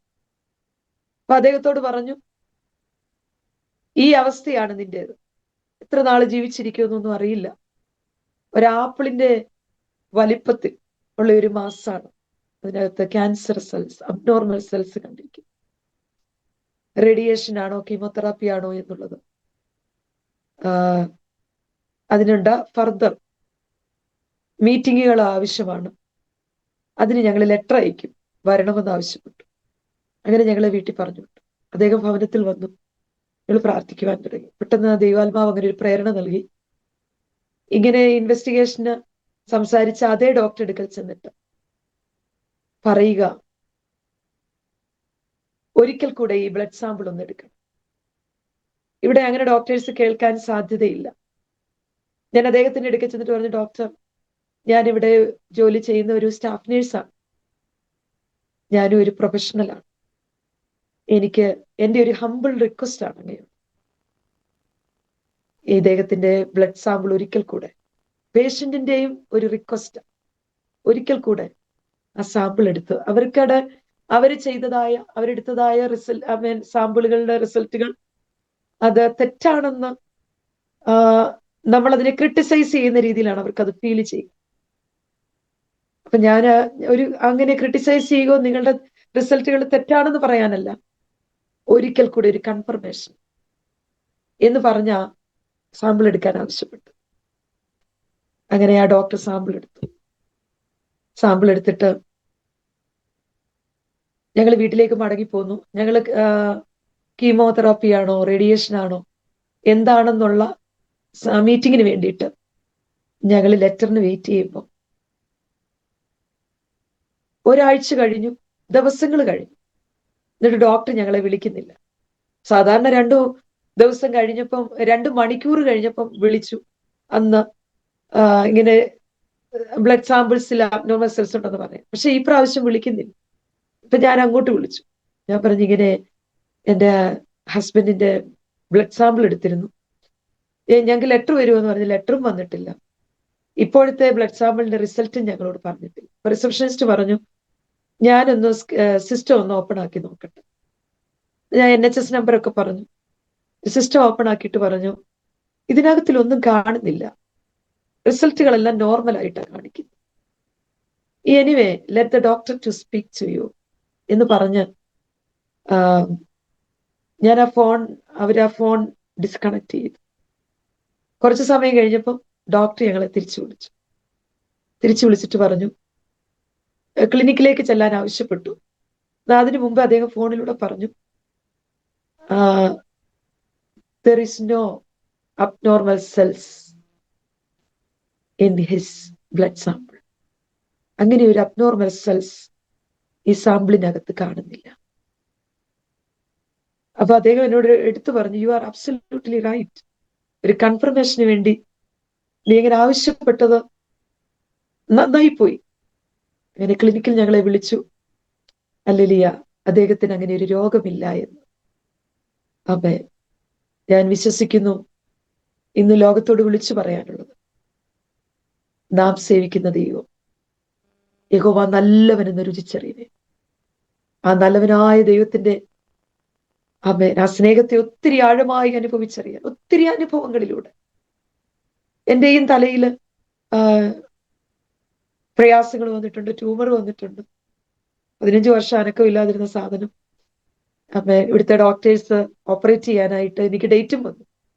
ഞാൻ ദൈവസന്നിധി ചെന്നിരുന്ന കർത്താവിനോട് പറഞ്ഞു, ഈ ലോകത്തിലെ വൈദ്യന്മാർ എന്നെ ഓപ്പറേറ്റ് ചെയ്ത് സൗഖ്യമാക്കുകയല്ല, എന്റെ സൃഷ്ടിതാവാകുന്ന എന്നെ സ്നേഹിക്കുന്ന ഒരു ദൈവം ഉണ്ടല്ലോ, ആ വൈദ്യൻ എന്നെ സൗഖ്യമാക്കണം. ഒരനക്കവും ഇല്ലാതിരുന്ന സാധനം ആ മുഴ യേശു തന്നെ ഓപ്പറേറ്റ് ചെയ്തു. ഇത് തനിയെ പൊട്ടിപ്പിളർന്നു ആ മാംസപിണ്ഡം പുറത്തു വന്നു. അങ്ങനെ ഒത്തിരി ദൈവത്തിന്റെ കരുതലുകൾ, ദൈവത്തിന്റെ സ്നേഹം ആഴമായി അനുഭവിച്ചറിയാൻ ദൈവം എനിക്ക് ഭാഗ്യം ചെയ്തിട്ടുണ്ട്. ദൈവത്തിന്റെ സ്നേഹത്തിന് ഞാൻ നന്ദി പറയുക. ഹല്ലേലൂയ. ഞാൻ അവളെ വശീകരിച്ച് മരുഭൂമിയിലേക്ക് കൊണ്ടുചെന്നു. ഞാൻ അവളോട് ഹൃദ്യമായി ദൈവം എന്നെ ഹൃദ്യമായി സംസാരിച്ച്, ആരും പറഞ്ഞിട്ടോ ബലപ്രയോഗത്താലോ ഫോഴ്സ് ചെയ്തിട്ടോ ഒന്നുമല്ല, യേശു കർത്താവ് തന്നെ സംസാരിച്ച് ഞാനാണ് യഥാർത്ഥ ദൈവമെന്ന് മനസ്സിലാക്കിച്ചത്. ക്രിസ്തുവിന്റെ നാമത്തിന് വേണ്ടി നിൽക്കുവാൻ ദൈവം കൃപ ചെയ്തു. കഴിഞ്ഞ 21 വർഷം കഴിഞ്ഞ് രാജ്യത്ത് കടന്നു വന്നു. ഞങ്ങൾക്ക് ഇവിടെ ഒരു പ്രവർത്തനം ഞങ്ങൾ ആരംഭിച്ചു. ദൈവസഭയുടെ പേര് ഓൾഡ്ഹാം ക്രിസ്ത്യൻ അസംബ്ലി എന്നാണ്. ഓൾഡ്ഹാം എന്ന് പറയുന്ന പട്ടണത്തിൽ പാർത്തുകൊണ്ട് ലോകത്തിന്റെ വിവിധ രാജ്യങ്ങളിൽ അപ്പോൾ തന്നെ മറ്റൊരു മിനിസ്ട്രി കൂടെ ഞങ്ങൾക്ക് നാട്ടിലുണ്ട്, ഗ്രീൻ വാലി മിനിസ്ട്രി. അത് ഒരു ചാരിറ്റി മിനിസ്ട്രിയാണ്. യോഗ്യരായ മനുഷ്യരെ കണ്ടുപിടിച്ച് ഭവനമില്ലാത്തവർക്ക് ഭവനം വെച്ചു കൊടുക്കുക, അവരേത് നീഡിലിരിക്കുന്നുവോ ആ ആവശ്യത്തിൽ അവരെ സഹായിക്കുക. അങ്ങനെ ഒരു ചാരിറ്റി മിനിസ്ട്രി കൂടെ ചെയ്യുന്നുണ്ട്. കർത്താവ് അയക്കുന്ന ഇടങ്ങളിലെല്ലാം കർത്താവിന്റെ മഹത്വകരമായ നാമത്തിന് വേണ്ടി നിലനിൽക്കുന്നു. നിങ്ങളുടെ പ്രാർത്ഥനയും ഞങ്ങളെയും ഓർക്കുക. ഇങ്ങനെ ഒരു അവസരം തന്ന കർത്താവിന്റെ ദാസനോടും ദാസിയോടും ഈ മീഡിയയോടും നന്ദി പറയുന്നു. ദൂരത്തും ചാരത്തും ഇരുന്ന് കേട്ട എല്ലാ പ്രിയപ്പെട്ടവരോടും ഒരിക്കൽ കൂടെ നന്ദി പറഞ്ഞുകൊണ്ട് ദൈവസന്നിധിയിൽ താണിരിക്കുന്നു. കർത്താവ് നിങ്ങളെ അനുഗ്രഹിക്കട്ടെ. പ്രൈസ് ലോർഡ് സിസ്റ്ററെ, അനുഗ്രഹിക്കപ്പെട്ട ജീവിതാനുഭവം നമ്മൾ കേട്ടുകൊണ്ടിരിക്കുന്നത്. ഒത്തിരി അനുഭവങ്ങൾ, ഒന്നൊന്നുമല്ല. ചെറിയ പ്രായം മുതൽ കർത്താവ് ജീവിപ്പിക്കുന്നവനെന്ന ജീവിതത്തിൽ അനുഭവിച്ചറിഞ്ഞ അനവധി അനുഭവങ്ങൾ, അത് ഹസ്ബൻഡിൻ്റെ ജീവിതത്തിൽ, കുഞ്ഞിൻ്റെ ജീവിതത്തിൽ ഒക്കെ ദൈവപ്രവൃത്തി കണ്ടത്. മനുഷ്യൻ തരുന്ന സൗഖ്യത്തെക്കാൾ അപ്പുറമായിട്ട് സൃഷ്ടികർത്താവ് തരുന്ന സൗഖ്യത്തിൻ്റെ ശക്തി അനുഭവിച്ചറിഞ്ഞ സാക്ഷ്യങ്ങൾ ദൈവത്തിന് സ്തോത്രം ചെയ്യുന്നു. ആ ട്യൂമറിൻ്റെ കാര്യം പറഞ്ഞു. എത്ര നാളായി അത് സംഭവിച്ചിട്ട് സിസ്റ്ററെ? ആ ഒരു ട്യൂമർ തനിയെ പൊട്ടി അത് ഏകദേശം 15 വർഷത്തിലധികമായിട്ട് എന്റെ തലയിലുണ്ടായിരുന്നു. അത് വിസിബിൾ ആയിരുന്നു അതോ എന്തെങ്കിലും സ്കാൻ ചെയ്യുമ്പോൾ? വിസിബിൾ ആയിരുന്നു. അത് വെളിയിലോട്ട് പ്രൊട്രൂഡ് ചെയ്ത് നിൽക്കുമായിരുന്നു. പ്രൊട്രൂഡ് ചെയ്ത് വെളിയിലുണ്ടായിരുന്നു, വെളിയിലോട്ട് നിൽക്കുമായിരുന്നു. നാരങ്ങ അതങ്ങനെ വലുതാകാൻ തുടങ്ങി. അത് വലുതാകാൻ തുടങ്ങിയിട്ട് നാരങ്ങയുടെ വലുപ്പത്തിൽ വലുതായി. അങ്ങനെ ഇവിടെ എൻ്റെ ഒരു അടുത്ത ഒരു ക്ലോസ് ഫ്രണ്ട് ഉണ്ട്. അതൊരു ബ്രിട്ടീഷുകാരി, ഒരു ഹെലൻ എന്ന് പറയുന്ന ഒരു ഡോക്ടർ. അപ്പൊ ആ ഡോക്ടറെ എടുക്കാൻ ഞാൻ കൊണ്ടുചെന്ന് ഹെലനെ കൊണ്ട് കാണിച്ചു. ഒരു ദിവസം വാർഡിൽ റൗണ്ട്സിന് വന്നപ്പോൾ ഞാൻ തന്നെ ഓഫീസിൽ കൊണ്ടുപോയിട്ട് ഞാൻ എൻ്റെ നേഴ്സസ് ഓഫീസിൽ കൊണ്ടുപോയി ഹെലനോട് ഞാൻ പറഞ്ഞു. ഹെലൻ എൻ്റെ ഒത്തിരി ക്ലോസ് ഫ്രണ്ടാണ്, എൻ്റെ ബെസ്റ്റ് ഫ്രണ്ടായിരുന്നു. താനൊരു ബിലീവർ ആയിരുന്നു. അപ്പൊ എന്നെ വീട്ടിൽ വരികയൊക്കെ ചെയ്യുന്ന. അപ്പൊ ഹെലനോട് ഞാൻ പറഞ്ഞു, എൻ്റെ തലയിൽ ഇങ്ങനെ ഒരു ഒത്തിരി വർഷങ്ങളായിട്ടുള്ള, ഞാനത് എന്നെ ബോധർ ചെയ്യുന്നില്ല, അതുകൊണ്ട് ഞാനും ബോധർ ചെയ്തില്ല. പക്ഷെ ഇപ്പൊ എനിക്കത് ഒരു നംനെസ് എൻ്റെ ശരീരത്തിൽ ഒരു സൈഡൊക്കെ ഫീൽ ചെയ്യുന്നുണ്ട്. അതിങ്ങനെ വലുതാകാൻ തുടങ്ങി. അപ്പൊ ഞാൻ എന്തോ ചെയ്യണമെന്ന് എനിക്ക് അറിയത്തില്ല. അപ്പൊ ഹെലൻ അത് കണ്ടപ്പോ എന്നോട് പറഞ്ഞു, ഇതിന്റെ കളർ മാറുന്നുണ്ട്, അത് ഭാവിയിൽ ഒരു പക്ഷെ മലിഗ്നന്റ് സെൽസ് ആകാൻ സാധ്യതയുണ്ട്. അതുകൊണ്ട് ഇവിടെ കൊണ്ടുവന്ന് GP കാണിക്കാൻ ആവശ്യപ്പെട്ടു. അപ്പൊ ഞാൻ പറഞ്ഞു, ഇല്ല ഹെലൻ, കർത്താവ് എന്നെ സൗഖ്യമാക്കട്ടെ. അപ്പൊ ഹെലൻ ഒരു ബിലീവർ ആയതുകൊണ്ട് ഹെലൻ പറഞ്ഞു, നമ്മൾ യേശു കർത്താവിൽ വിശ്വസിക്കുന്നവരാണ്. യേശു കർത്താവിന്റെ സൗഖ്യം നമ്മൾ ഒത്തിരി അനുഭവിച്ചിട്ടുള്ളവരാണ്. പക്ഷെ നീ എന്തായാലും ഇത് കാണിക്കണം. അപ്പൊ ഞാൻ വീട്ടിൽ വന്ന് ബാബുച്ചാനെ കാണിച്ചു. അദ്ദേഹം അത് കണ്ടപ്പോ ഭയപ്പെട്ടു. അദ്ദേഹം പറഞ്ഞില്ല, ഇതിങ്ങനെ വെച്ചുകൊണ്ടിരിക്കാൻ പറ്റത്തില്ല, ഹോസ്പിറ്റലിൽ കൊണ്ടുപോകണം. അങ്ങനെ GP യെ കൊണ്ട് കാണിച്ചു. ഉടനെ തന്നെ എന്നെ സർജറിക്ക് പോസ്റ്റ് ചെയ്തു. അവരുടെ സർജറി പ്രീ അസസ്മെന്റിന്റെ ലെറ്റർ വന്നു. ഞാൻ ദൈവസന്നിധിയിൽ ചെന്ന് പ്രാർത്ഥിച്ചിട്ട് എനിക്ക് ഏറ്റവും അടുത്ത എന്റെ ദേവദാസൻ, നാട്ടിലുള്ള ദേവദാസനെ വിളിച്ചിട്ട് പറഞ്ഞു, എന്റെ തലയിൽ ഇങ്ങനെ ഒരു കാര്യമുണ്ട്. ഒത്തിരി വർഷങ്ങളായിട്ടുള്ളതാണ്, പക്ഷെ എന്നെ അത് ബോധർ ചെയ്യുന്നുണ്ടായിരുന്നില്ല. പക്ഷെ ഇപ്പൊ എന്നെ അത് ബോധർ ചെയ്യുന്നു. അങ്ങനെ ഇരിക്കുമ്പോ എനിക്ക് വിഷന് പ്രശ്നമുണ്ട്. ഒരു സൈഡ് നംനെസ് ആയിട്ടൊക്കെ എനിക്ക് ഫീൽ ചെയ്യും. അപ്പൊ ഡോക്ടേഴ്സിനെ കാണിച്ചു. അവർ സർജറി ചെയ്യണം, എമർജൻസി സർജറി ചെയ്യണമെന്നാണ് ആവശ്യപ്പെട്ടിരിക്കുന്നത്. അപ്പൊ ഞാൻ അദ്ദേഹത്തോട് പറഞ്ഞു, ഒറ്റ കാര്യം പാസ്റ്റർ എനിക്ക് വേണ്ടി പ്രാർത്ഥിച്ചാൽ മതി. അങ്ങ് പ്രാർത്ഥിക്കേണ്ടത് ഇങ്ങനെയാണ്, ഈ ലോകത്തിലെ വൈദ്യന്മാർ എന്റെ തലയിൽ കൈവയ്ക്കരുത്, യേശു കർത്താവിന്റെ എന്നെ ഓപ്പറേറ്റ് ചെയ്യണം. ഞാൻ നിരന്തരം അങ്ങനെ ചെന്നിരുന്ന് പ്രാർത്ഥിക്കാൻ തുടങ്ങി. ഞാൻ അങ്ങനെ പ്രാർത്ഥിക്കുമ്പോൾ ഒരു ദിവസം ഒരു മീറ്റിങ്ങിന് വേണ്ടി പോയിട്ട് രാത്രി ഇംഗ്ലണ്ട് ടൈം 11:30 ഭവനത്തിലേക്ക് മടങ്ങി വരുമ്പോൾ ആ വണ്ടിയിൽ വെച്ച് ഞാൻ ഫെയിന്റ് ചെയ്തു. പെട്ടെന്ന് എന്റെ മൂത്ത കുഞ്ഞിന്റെ അടുത്തിരിപ്പുണ്ട്. മറ്റൊരു ഫാമിലി ഞങ്ങളുടെ വണ്ടിയിൽ യാത്ര ചെയ്യുന്നുണ്ട്. അപ്പൊ ഞാൻ എൻ്റെ പ്രിയപ്പെട്ടവനോട്, ആ മകൻ, എനിക്ക് നാവ് ചലിക്കുന്നില്ല, പക്ഷെ ഞാനിങ്ങനെ കൈ ചൂണ്ടി കാണിക്കുന്നുണ്ട് തലയിലോട്ട്, എനിക്ക് നാവെടുത്ത് സംസാരിക്കാൻ പറ്റുന്നില്ല. അപ്പൊ മോനെ പപ്പായോട് പറഞ്ഞു, വണ്ടി നിർത്താൻ ആവശ്യപ്പെട്ടു. പെട്ടെന്ന് വണ്ടിക്കകത്തെ ലൈറ്റൊക്കെ ഇട്ടു. വണ്ടി മാറ്റി നിർത്തി, സൈഡിലോട്ട് ഒതുക്കി. മാറ്റി നിർത്തിയപ്പോ ഞാനിങ്ങനെ ചൂണ്ടി കാണിക്കുന്ന കണ്ടോണ്ട് മോൻ പറഞ്ഞു, എന്തോ മമ്മി ചൂണ്ടി കാണിക്കുന്നു. പെട്ടെന്ന് ആ ഒരു തലയിലോട്ട് നോക്കിയപ്പോ ആ മാംസപിണ്ഡം ഇത് തനിയെ പൊട്ടി അത് വെളി വരുക. വന്നിട്ട് ഞങ്ങളുടെ കൂടെ ഒരു ഫാമിലി ഉണ്ട്. എൻ്റെ പ്രിയപ്പെട്ടവൻ ആ ഒരു ടിഷ്യൂ ബോക്സിനകത്ത് നിന്ന് ഒരു പീസ് ടിഷ്യൂ എടുത്തിട്ട് ഈ സാധനം എടുത്തു അതിനകത്ത് വെച്ചിട്ട് വീട്ടിൽ വന്നിട്ട് ഞാൻ ഹെലനെ പിറ്റേ ദിവസം വിളിച്ചു. എന്നെ ഓപ്പറേറ്റ് ചെയ്യുന്ന ഡോക്ടേഴ്സിനെ വിളിച്ചു. ഡോക്ടേഴ്സിനോട് പറഞ്ഞു, നിങ്ങൾ എന്നെ ഓപ്പറേറ്റ് ചെയ്യണ്ട, ആ സാധനം തനിയെ ബേസ്റ്റായി. ഹല്ലേലൂയ. ഹെലനോട് പറഞ്ഞു, ഇതത്രേ ഞാൻ സേവിക്കുന്ന ദൈവത്തിന്റെ പ്രത്യേകത. ഈ ലോകത്തിലെ വൈദ്യന്മാർ എന്റെ തലയിൽ കൈവെക്കണമെന്ന് പ്രാർത്ഥിച്ചെങ്കിൽ പ്രാർത്ഥന കേൾക്കുന്ന ഒരൊറ്റ ദൈവമേ ഉള്ളൂ. ആമേൻ. പ്രാർത്ഥനയ്ക്ക് മറുപടി തരാൻ കഴിയുന്ന ഏക സത്യ ദൈവം, അത് ജീവനുള്ള ദൈവം യേശു ക്രിസ്തുവാ. മറ്റൊരു ദൈവങ്ങൾക്കും കഴിയില്ല. മനുഷ്യനുണ്ടാക്കി വെച്ച കുറെ ദൈവങ്ങൾ കാണും, അതിനെയൊക്കെ ഞാനും സേവിച്ചിരുന്നതാ ഒരു നല്ല പ്രായം വരെ. പക്ഷെ എനിക്കൊരു കാര്യം മനസ്സിലായി, ഈ ദൈവത്തിന് മാത്രമേ എന്നെ സൗഖ്യമാക്കാൻ കഴിയുള്ളൂ. തനിയെ പൊട്ടി. അമ്മേൻ. പൊട്ടിയിട്ട് ആ മാംസപിണ്ഡം ഒരു ബാഗ് പോലെ, ഒരു കീസ് പോലെ പുറത്തു വന്നു. അമ്മേൻ. ആ സാധനം കുറച്ചു ദിവസം ഞങ്ങളെടുത്ത് സൂക്ഷിച്ചു വെച്ചു. പിന്നെ അത് അങ്ങ് ഉണങ്ങിപ്പോയി. ഹല്ലേലൂയ. കർത്താവിന്റെ പ്രവൃത്തികൾ എത്രയോ വലുതാണ്. ദൈവത്തിൻ്റെ സ്തോത്രം. നമ്മളൊരു ക്രിസ്തീയ പശ്ചാത്തലത്തിലൊക്കെയാണ് ജനിച്ചതെങ്കിലും പലപ്പോഴും ഇത് അല്പം വിവാദപരമാകുന്ന ഒരു കാര്യമാണ്. ചിലപ്പോഴൊക്കെ ക്രിസ്തീയ വിശ്വാസം പാരമ്പര്യമുള്ളവരോട് തന്നെ ചോദിക്കുക, നിനക്ക് ഏറ്റവും ഇഷ്ടമുള്ള ദൈവം ഏതാണെന്ന് ചോദിച്ചാൽ യേശുവെന്നായിരിക്കത്തില്ല ഒരു പക്ഷേ ഉത്തരം പറയുന്നത്. ഈ പറഞ്ഞതുപോലെ ഒരിക്കലൊരു കാത്തലിക് അച്ഛൻ തന്നെ നടത്തിയൊരു പ്രസംഗത്തിൽ പറയുന്നത് കേട്ടു. അച്ഛൻ്റെ ഇടവകയിലെ ഒരു കുട്ടിയോട് ചോദിച്ചു, ഏറ്റവും ഇഷ്ടമുള്ള ദൈവം ഏതാ? അപ്പം കിട്ടിയ മറുപടി കന്യാമറിയാമാണെന്നാണ്. അപ്പോൾ കന്യാമറിയാമിനെ ദൈവമായി കാണുന്നവർ ഒത്തിരിയുണ്ട്. സിസ്റ്ററും പറഞ്ഞപ്പോൾ അങ്ങനെയുള്ള പദങ്ങളാണ് ഉപയോഗിച്ചത്, അല്ലേ? ഒത്തിരി ദൈവങ്ങളുണ്ടായിരുന്നു. മനസ്സിൻ്റെ അകത്ത് ദൈവങ്ങളെപ്പോലെയാ അവരെയൊക്കെ കണ്ടുകൊണ്ടിരുന്നത്, ഇല്ലയോ? മനസ്സിനകത്ത് മാത്രമല്ല,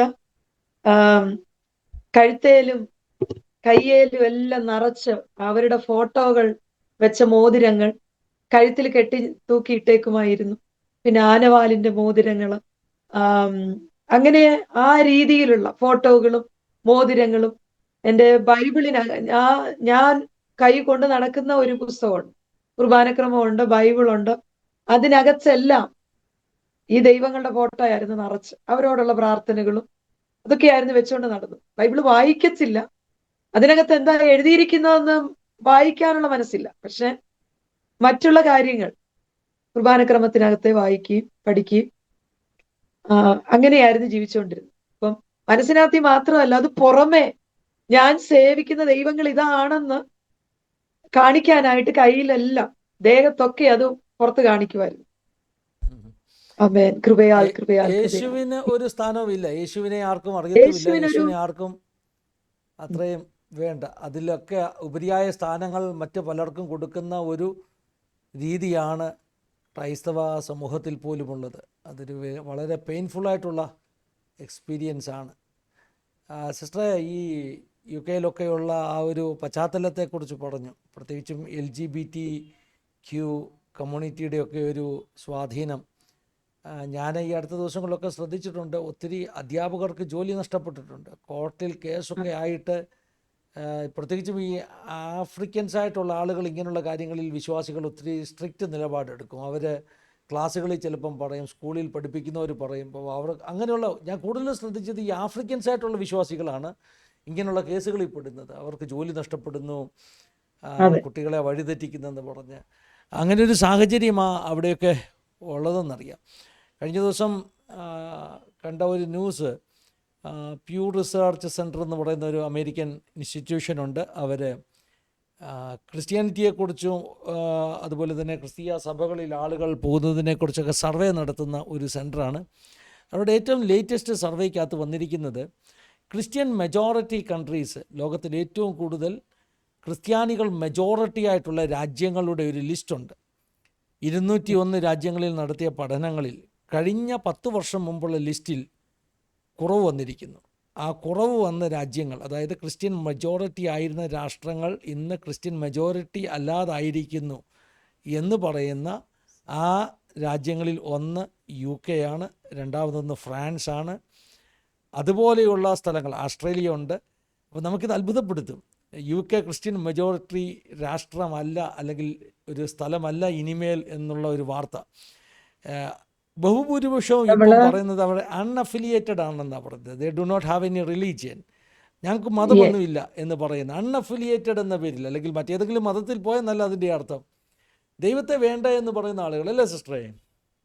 ഇപ്പം ഞാൻ ഹോസ്പിറ്റലിൽ വർക്ക് ചെയ്യുന്ന ഒരു പാർട്ട് ടൈമായി ജോലി ചെയ്യുന്നുണ്ട്. പ്രത്യേകിച്ച് ഗൈനക്കോളജി ഡിപ്പാർട്ട്മെന്റിലാണ് ഞാൻ ജോലി ചെയ്യുന്നത്.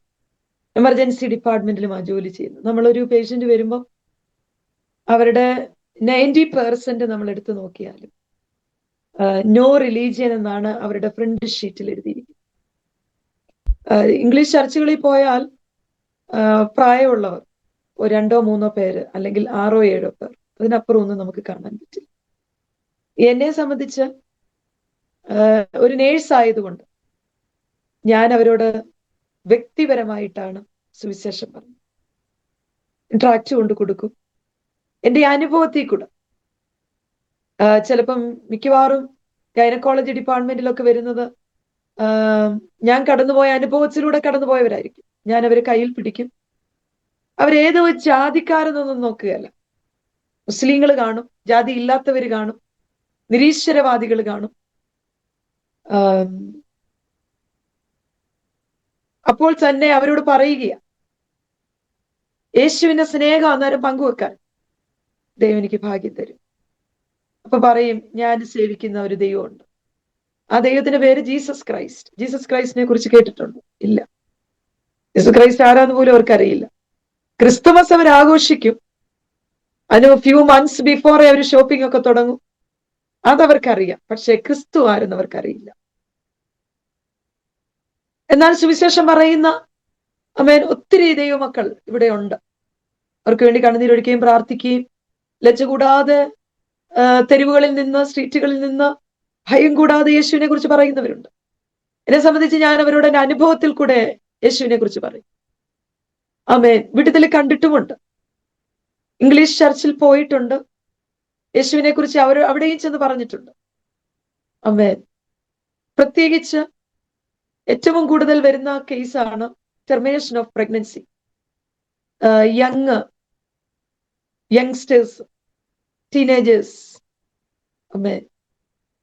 അപ്പൊ അങ്ങനെയുള്ള വരുമ്പോൾ ഗൈനക്കോളജി ഡിപ്പാർട്ട്മെന്റ് ജോലി ചെയ്യുമ്പോൾ അങ്ങനെയുള്ള ഒത്തിരി കേസുകൾ വരും. ഹൃദയം നൊന്ന് ചിലപ്പോൾ മാറി നിന്ന് കരഞ്ഞിട്ടുണ്ട്. എത്രമാത്രം ദൈവമേ, ഇത് എത്രമാത്രം. എന്നാൽ അവിടെയൊക്കെ അവരോട് യേശുവിനെ കുറിച്ച് പറയാൻ ദൈവം എനിക്ക് ഇതുവരെയും ഭാഗ്യം നൽകിയിട്ടുണ്ട്, സ്വാതന്ത്ര്യവും ദൈവോദരം നൽകിയിട്ടുണ്ട്. പിന്നെ ഭവനങ്ങളിൽ കയറി ഇറങ്ങി പറയും. ഒത്തിരി റെസ്ട്രിക്ഷൻസ് ഉണ്ട്. ഒരിക്കലൊരു കടകളിൽ കയറി ഇറങ്ങി, ഞാനത് അലൗഡ് അല്ല, പക്ഷെ ഞാൻ കയറി ഇറങ്ങി ട്രാക്റ്റുകൾ കൊടുക്കും. അവർ ചോദ്യം ചോദിച്ചാൽ മറുപടി പറയും. ഒരിക്കലൊരു കടയിൽ ചെന്ന് ഒരു മുസ്ലിം സഹോദരന്റെ കയ്യിൽ, അദ്ദേഹം ഒരു എഞ്ചിനീയറാണ്, ഞാൻ അദ്ദേഹത്തിന് ഈ ട്രാക്റ്റ് കൊടുത്തപ്പോൾ അദ്ദേഹം എന്നോട് പറഞ്ഞു, ഇത് അലൗഡ് അല്ലെന്ന് നിനക്കറിയാമോ? ഞാൻ പറഞ്ഞത് എനിക്കറിയാം. അലൗഡ് അല്ലാത്ത ഒരു കാര്യത്തിന് നീ എന്തിനാ പിന്നെ അത് ചെയ്യുന്നത്? ഞാൻ പറഞ്ഞു, ഇതിനകത്ത് എഴുതി വെച്ചിരിക്കുന്ന ഒരു വ്യക്തിയുണ്ട്, അതാണ് യേശു ക്രിസ്തു. ആ യേശു ക്രിസ്തുവിനെ കുറിച്ചുള്ള യേശുവിന് എന്നോടുള്ള സ്നേഹം, എനിക്ക് അദ്ദേഹത്തോടുള്ള സ്നേഹം, അത് പിടിച്ചു നിർത്താൻ പറ്റത്തില്ല, അത് അകറ്റാനും പറ്റില്ല. ആ സ്നേഹം കൊണ്ടാ ഞാനിത് നിനക്ക് തരുന്നത്. ആ സ്നേഹം നീ അനുഭവിക്കണം. ആ മനുഷ്യനാ അത് വാങ്ങിച്ച് പോക്കറ്റിൽ വെച്ചു. എന്നിട്ട് എന്നോട് പറഞ്ഞു, ഞാനൊരു എഞ്ചിനീയർ ആണ്, ഇതിവിടെ അലൗഡ് അല്ല എന്ന് അറിഞ്ഞിട്ടും നീ ഇതെന്താ ചെയ്യുന്നതെന്ന് എനിക്കറിയത്തില്ല. പക്ഷെ സുവിശേഷത്തെ കുറിച്ച് എനിക്ക് ലജ്ജയില്ല. ഒത്തിരി ദൈവമക്കൾ, ഒത്തിരി ആഫ്രിക്കൻസ്, ഒത്തിരി സഹോദരങ്ങൾ, ഇംഗ്ലീഷുകാർ തന്നെ, പാസ്റ്റേഴ്സ്, ഒത്തിരി ഇംഗ്ലീഷുകാർ ഈ രാജ്യത്ത് കടന്നു വന്ന് സുവിശേഷം പറയുന്നവർ ഇപ്പോഴും ഉണ്ട്. നമ്മൾ പ്രാർത്ഥിക്കുകയാണ്, സുവിശേഷം നമ്മളാലാവോളം പറയുക, പരത്തുകയാ. എന്നാൽ സ്വാതന്ത്ര്യം നഷ്ടപ്പെട്ടുകൊണ്ടിരിക്കുന്ന കാലഘട്ടം. അതെ സിസ്റ്റർ, അത് ലോകവ്യാപകമായിട്ടുള്ളൊരു ഫിനോമിനോനാണ്. ക്രിസ്തീയ വിശ്വാസത്തിനെതിരെയുള്ള എതിരുകൾ എല്ലായിടത്തും വർദ്ധിച്ചു വരുന്നു. ഒരു അന്ത്യകാല ലക്ഷണമാണ്. നമുക്ക് പ്രാർത്ഥിക്കാം, ദൈവം വാതിലുകൾ അടയുന്നതിന് മുമ്പേ കുറേ കൂടി ആളുകളെ തീയിൽ നിന്ന് വലിച്ചെടുക്കുവാൻ ദൈവമക്കളെ, ദൈവദാസന്മാരെ ഉപയോഗിക്കട്ടെ എന്ന് നമുക്ക് പ്രാർത്ഥിക്കാം. നമ്മുടെ രാജ്യം ഇന്ത്യയിലും 1.5 ബില്യൺ ആളുകളുണ്ട്, 150 കോടി ജനങ്ങൾ. അതുകൊണ്ട് സാത്താൻ മണ്ടനല്ല. സാത്താൻ്റെ സ്ട്രാറ്റജി ഇവിടെ സുവിശേഷത്തിൻ്റെ വാതിൽ അടയ്ക്കണമെന്നാണ്. ആ കാഴ്ചയാണ് നമ്മൾ ചുറ്റും കാണുന്നത്. പലപ്പോഴും ഇങ്ങനെയുള്ള കാര്യങ്ങൾ പറയുമ്പോൾ നമ്മുടെ ആളുകൾക്ക് ബോധ്യമാകത്തില്ല. ചുറ്റും നടക്കുന്നത് എന്താണെന്ന് വിവേചിക്കാൻ പോലും നമ്മുടെ ആളുകൾക്ക് ആ ഒരു വിവേചന വരവില്ല. ഞാൻ പലപ്പോഴും ആളുകളെ ഇതൊക്കെ ബോധവാന്മാരാക്കാൻ ശ്രമിക്കുമ്പോൾ ആളുകൾ പറയും, നിങ്ങൾ സുവിശേഷം പറ, നിങ്ങൾ ഈ ആവശ്യമില്ലാത്ത കാര്യങ്ങൾ എന്തിനാണ് പറയുന്നത്? അവർക്കറിയില്ല എന്താ ചുറ്റും സംഭവിക്കുന്നതെന്നുള്ളത്. ഈ സമയത്ത് നമ്മൾ മിണ്ടാതിരുന്നാൽ, ഈ കാലത്ത് നമ്മൾ മിണ്ടാതിരുന്നാൽ, എസ്തേറിനോട് പറഞ്ഞതുപോലെ, അതുകൊണ്ട് മിണ്ടാതിരിക്കേണ്ട സമയമല്ല, പ്രാർത്ഥിക്കുകയും പിശാചിൻ്റെ പ്രവർത്തികളെ അഴിക്കുകയും ഒക്കെ ചെയ്യേണ്ട സമയമാണ്. ദൈവം സഹായിക്കട്ടെ. UK-യിലും ഓസ്ട്രേലിയയിലും USA-യിലും ഒക്കെ മൈഗ്രേറ്റായിട്ട് നമ്മുടെ പ്രിയമുള്ളവർ പോയിട്ടുള്ളത് കേവലം അവരുടെ ജീവിതം അതിൻ്റെ നന്മകൾ അനുഭവിപ്പാൻ മാത്രമല്ല, അതിന് ഒരു ഡിവൈൻ പർപ്പസുണ്ട്. ആ രാജ്യങ്ങളിൽ സുവിശേഷത്തിൻ്റെ സാക്ഷികളായി നിർത്താനുള്ള ദൈവപദ്ധതിയുണ്ട്. കാരണം നമ്മുടെ ആളുകളെയൊക്കെ ദൈവം അവിടെ കൊണ്ടുപോയത് വലിയ പ്രാർത്ഥനയുടെയൊക്കെ മറുപടിയായിട്ടാണ്. ഒത്തിരി പ്രാർത്ഥിച്ച് ദൈവിക വാഗ്ദത്തങ്ങൾ നിവർത്തിക്കപ്പെട്ട് തന്നെയാണ് പോയിട്ടുള്ളത്. അതിൻ്റെ പിന്നിലുള്ള ദൈവിക ഉദ്ദേശങ്ങൾ പൂർത്തീകരിക്കപ്പെടണം. അങ്ങനെയൊക്കെ നമുക്ക് പ്രാർത്ഥിക്കാം. നമ്മുടെ ആളുകൾ ഉത്സാഹത്തോടുകൂടെ സുവിശേഷം അറിയിക്കുന്നവരായി നിൽക്കട്ടെ എന്ന് പ്രാർത്ഥിക്കാം. ഒത്തിരി അനുഭവങ്ങൾ സിസ്റ്റർക്ക് ഇനിയുണ്ടെന്നറിയാം. എന്നാൽ ദൈവം സഹായിക്കട്ടെ, അനുഗ്രഹിക്കട്ടെ. ഇത്രയും സമയം അനുവദിച്ചു തന്നതിൽ നന്ദി പറയുക. നമ്മുടെ വ്യൂവേഴ്സിന് വേണ്ടി ചുരുക്കമായിട്ടൊന്ന് പ്രാർത്ഥിക്കാം സിസ്റ്റർക്ക് തന്നെ ഒന്ന് പ്രാർത്ഥിക്കാം.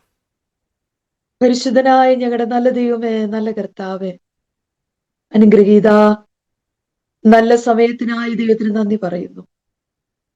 യഹോവേ, ഈ ലോകത്തിൽ ഞങ്ങൾ അന്യരും പരദേശികളുമാണെന്ന് ഞങ്ങൾ മനസ്സിലാക്കുന്നു. താൽക്കാലികമായി കൂടാരം ഞങ്ങൾ അഴിച്ചിട്ടിട്ട് ഞങ്ങളുടെ നിത്യഭവനത്തിലേക്ക് ഞങ്ങൾ കടന്നു പോകും. എന്നാൽ ഞങ്ങളെ ഏൽപ്പിച്ചതായ ശുശ്രൂഷകൾ, ഞങ്ങളുടെ മേലുള്ള വിളിയും തെരഞ്ഞെടുപ്പും ഉറപ്പാക്കി ക്രിസ്തുവിന് വേണ്ടി ശക്തിയോടെ നിൽക്കുവാൻ, ഈ സത്യദൈവത്തെ വിശുദ്ധിയിലും വേർപാടിലും ആരാധിപ്പാൻ ദൈവം ഞങ്ങളെ പിന്നെയും സഹായിക്കണമേ. ഇത് മറച്ചു വെക്കാതെ എന്ത് ജീവിതത്തിൽ കടന്നു വന്നാലും ഈ സത്യലോകത്തോട് വിളിച്ചു പറയുവാൻ ഞങ്ങളുടെ നാവിനെ അധികാരപ്പെടുത്തണമേ.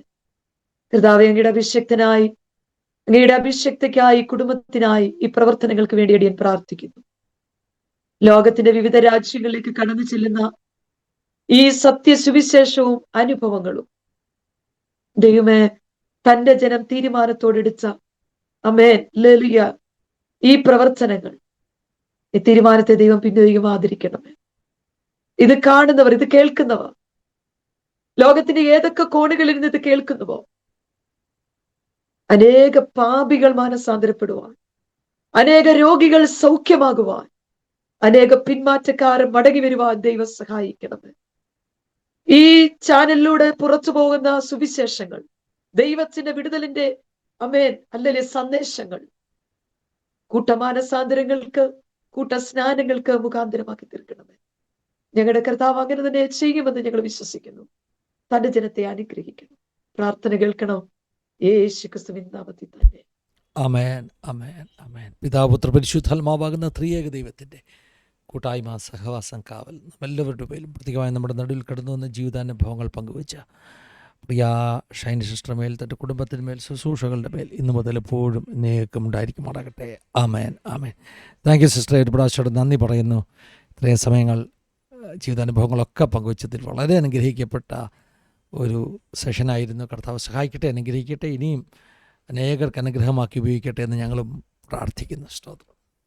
Thank you pastor. Thank you, Baba sister. Praise the Lord. കർത്താവ് നിങ്ങളെ ധാരാളമായി അനുഗ്രഹിക്കട്ടെ. ഇങ്ങനെ എനിക്കൊരു ഓപ്പർച്യൂണിറ്റി തന്നത് കർത്താവ് ധാരാളമായി അനുഗ്രഹിക്കുന്നു. ഇതിന്റെ പ്രവർത്തകരോടും ഒരിക്കൽ കൂടെ നന്ദി പറയുന്നു. കർത്താവ് എല്ലാവരെയും അനുഗ്രഹിക്കും. Thank you sister. ഞങ്ങളുടെ നന്ദി സ്നേഹം എല്ലാം അറിയിക്കുന്നു. ദൈവം ശക്തമായിട്ട് പിന്നെയും കുടുംബമായിട്ട് ഉപയോഗിക്കട്ടെ എന്ന് പ്രാർത്ഥിക്കുന്നു. Praise the Lord. ദൈവം എല്ലാവരും സഹായിക്കട്ടെ, അനുഗ്രഹിക്കട്ടെ. God bless you all. Have A wonderful time. Thank you for watching. God bless you.